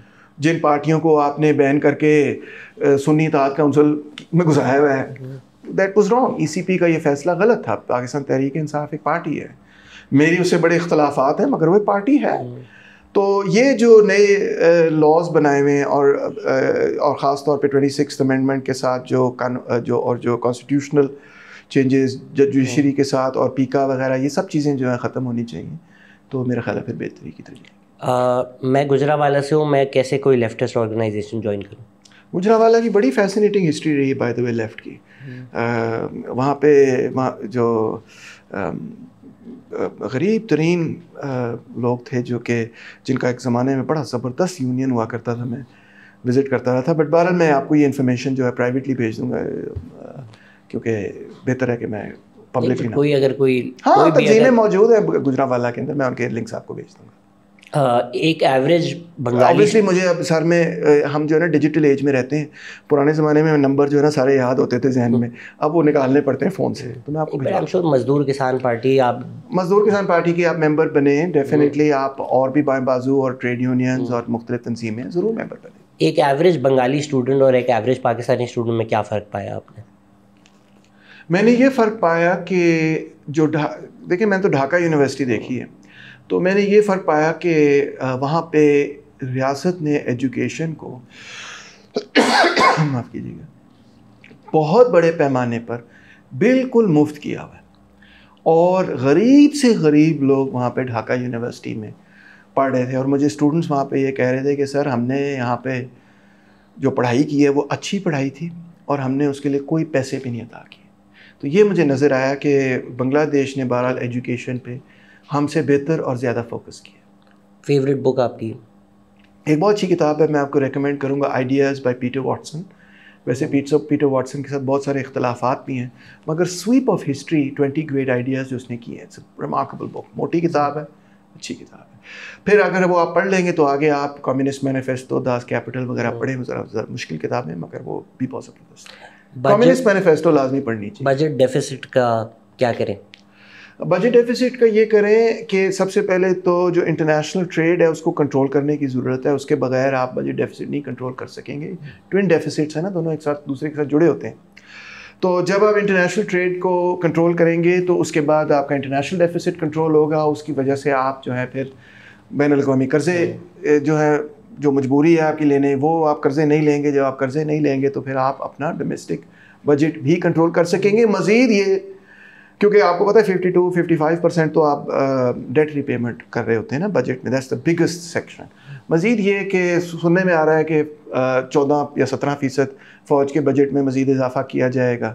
मेरा ख़्याल है कि फ़ौज ने अपने मौजूदा बजट में जो कारकर्दगी दिखाई है वो कमाल है। प्लीज़ और बजट ना करें, बल्कि मैं ये कहूँगा कि एजुकेशन बजट में इजाफा करें। प्लीज़ खुदा के लिए एजुकेशन बजट में इजाफा करें, क्योंकि उसके बगैर पाकिस्तान तरक्की नहीं कर सकता। पाकिस्तान के बाकी तमाम इदारे जिस तरह से चल रहे हैं, बहुत मसाइल हैं, मगर जिस तरह चल रहे हैं उस तरह से ठीक है, मगर एजुकेशन के बगैर ये मुल्क तरक्की कभी नहीं करेगा।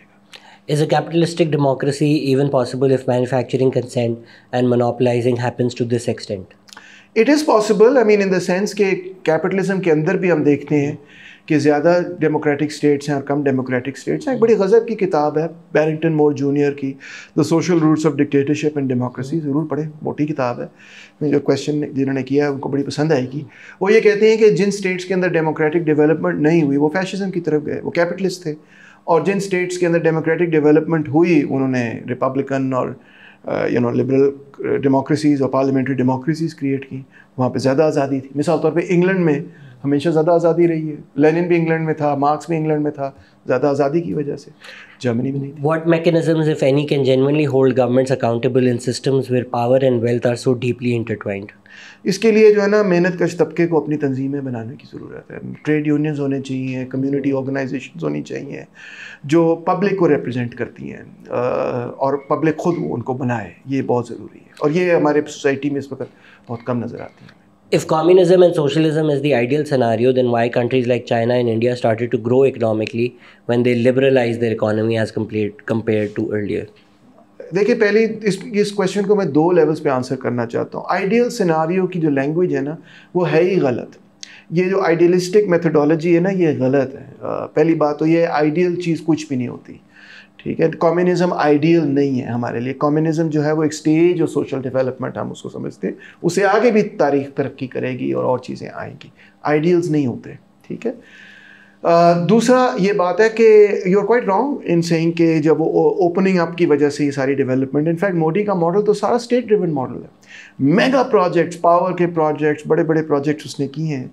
जहाँ तक ओपनिंग अप है वो तो मनमोहन सिंह ने कर दी थी ऑलरेडी। जो क्लोज ऑफ थी इंडिया की इकॉनमी, वो मनमोहन सिंह के पीरियड में हो गई थी। मगर आप अगर इंडिया की बात करें तो उस मॉडल को आप केयरफुली स्टडी करें, वो सारा स्टेट लेड डेवलपमेंट है, प्राइवेट लेड डेवलपमेंट नहीं है।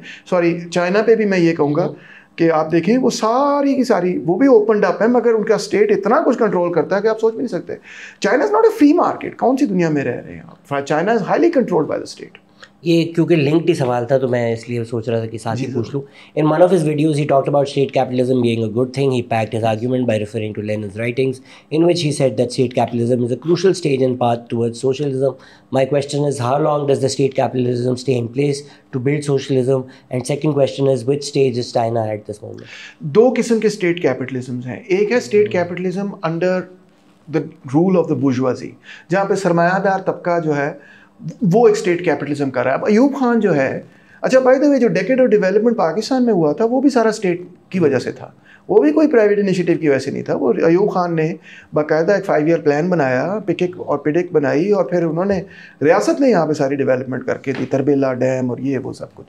तो हमारा ये है स्टेट लेड डेवलपमेंट जो कि कंट्रोल्ड है बाय अ कैपिटलिस्ट क्लास.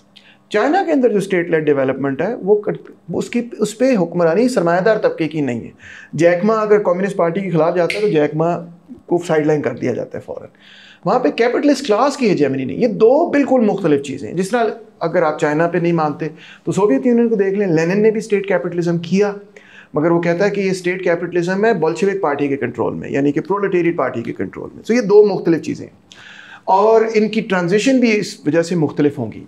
तो स्टेट लेड कैपिटलिज्म की हेजेमनी में उस वक्त तक चलेगा जब तक कि प्रोलेटेरियन क्लास इतनी ऑर्गेनाइज नहीं हो जाती कि वो इक़्तिदार हासिल कर ले।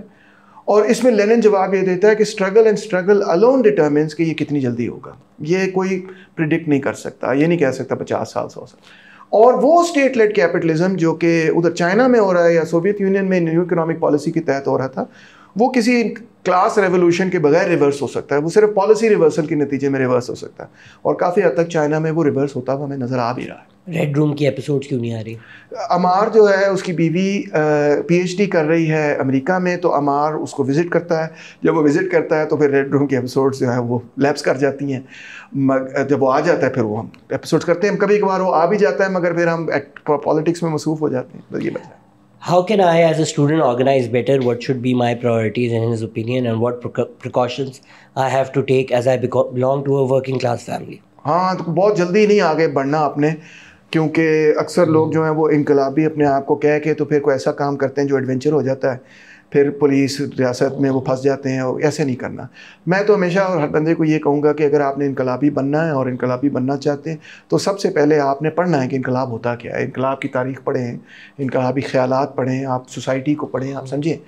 ये इनकलाबी अमल जो है ना वो इनकलाबी सोच से पैदा होता है। तो पहले तो आप स्टडी करें कि है क्या सारा सिलसिला। बड़े कुछ लोगों ने नाम वाम लिए हुए, नाम किसी का भी नहीं लेता, बट क्यों लगता है आपको कि कुछ पॉडकास्टर्स और यूट्यूबर्स आपको टारगेट करते हैं, नफरत करते हैं? यार मुझे लगता है कि कुछ लोग इसलिए करते हैं कि कुछ लोग तो नहीं करते, पे एक दो ही लोग हैं, ज़्यादा लोग तो नहीं करते।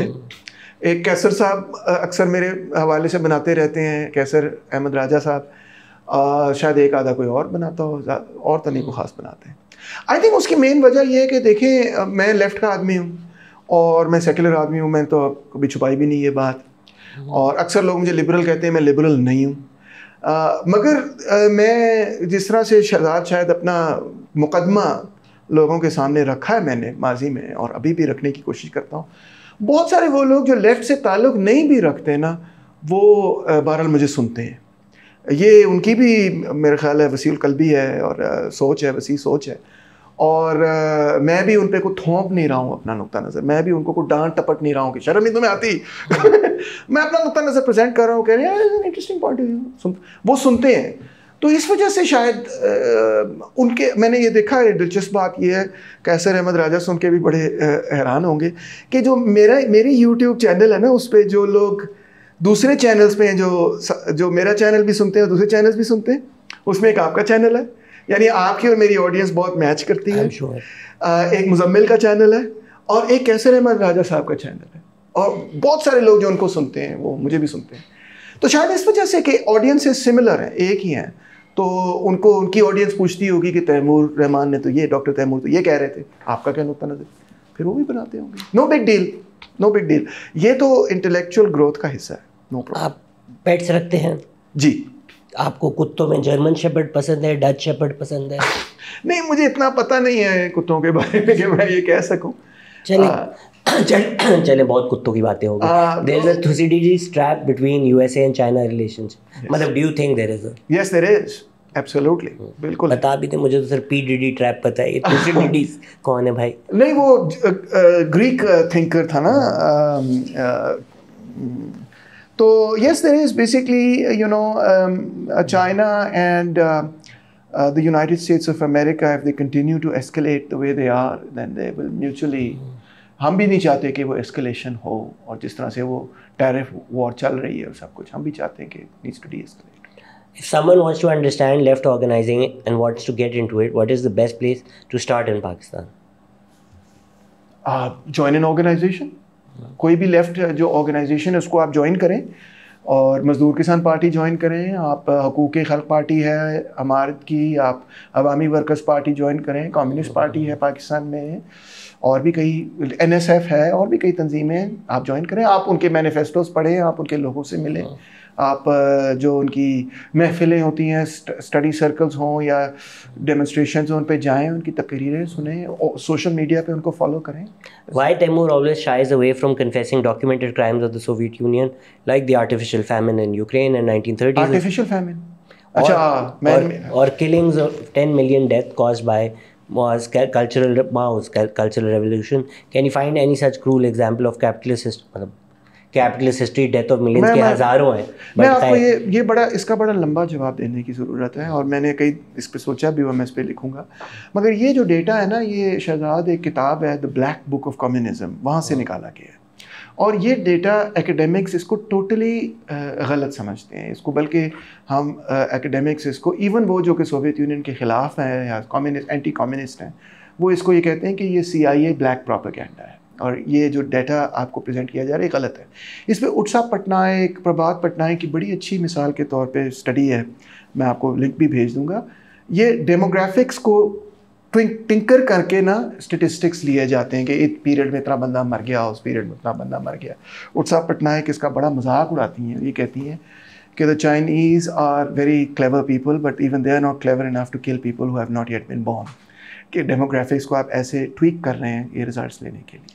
This is not the way the cultural revolution has occurred, although मैं भी कल्चरल रेवोल्यूशन की कई चीज़ों पे और माओ पे भी तनकीद करता हूँ, सोवियत यूनियन पे भी करता हूँ, मगर जो भोंडी और CIA का ब्लैक प्रोपेगेंडा रहा है, और वो बहुत है, वो बेताज है, उसको मैं कैसे एक्सेप्ट कर सकता हूँ? वो रबिश है। आखिरी सवाल यही है sir, he said that if his kids were fed and he didn't have freedom of speech, he is fine with that, I get it, but does that mean communist environments allow for no revolutionary thoughts and practice that challenge the status quo? No, मैं तो freedom of speech के हक में हूँ, मगर मैं ये कहता हूँ freedom of speech for home. क्योंकि इस वक्त पाकिस्तान हो या अमेरिका हो, तो जो बड़ी बड़ी कॉरपोरेट्स हैं, कॉरपोरेशंस हैं, उनके पास तो बहुत फ्रीडम है। अर्नब गोस्वामी के पास जितना फ्रीडम है किसी के पास भी नहीं होगा, ठीक है? तो क्वेश्चन जो है ना, ये भी liberal framing of the question है। Freedom of speech in the abstract नहीं होता। In a class divided society ये सवाल करने की ज़रूरत है कि किसकी फ्रीडम ऑफ स्पीच की आप बात कर रहे हैं।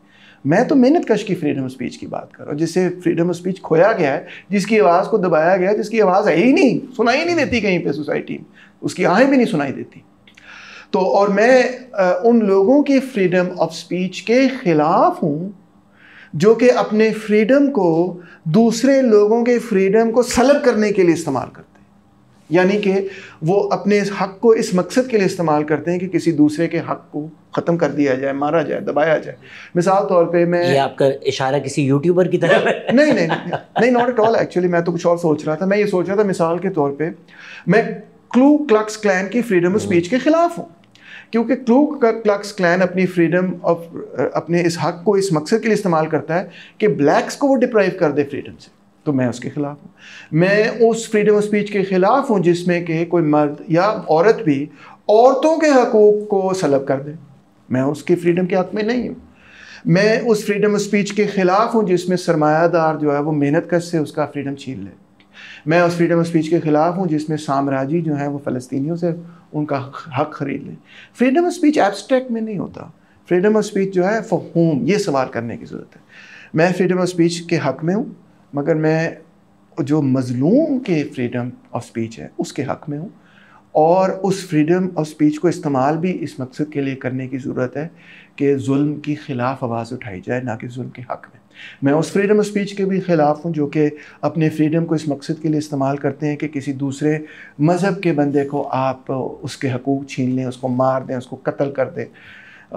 मैं इस फ्रीडम के भी ख़िलाफ़ हूँ। इन सब चीज़ों को मैं या तो हेट स्पीच के दायरे में डालता हूँ। अगर वो हेट स्पीच नहीं है तो वो इस किस्म की स्पीच है जिसका मकसद ये होता है कि किसी दूसरे को अपना ग़ुलाम बना लिया जाए, किसी दूसरे को महकूम कर दिया जाए। इस किस्म की स्पीच के मैं हक़ में नहीं हूँ, और मैं हमेशा उसके ख़िलाफ़ बोलता हूँ और बोलूँगा। सर बोलते रहे, हम भी कोशिश जारी रखेंगे। Thank you so much for joining and thank you for listening. Take care, खुदा हाफ़िज़।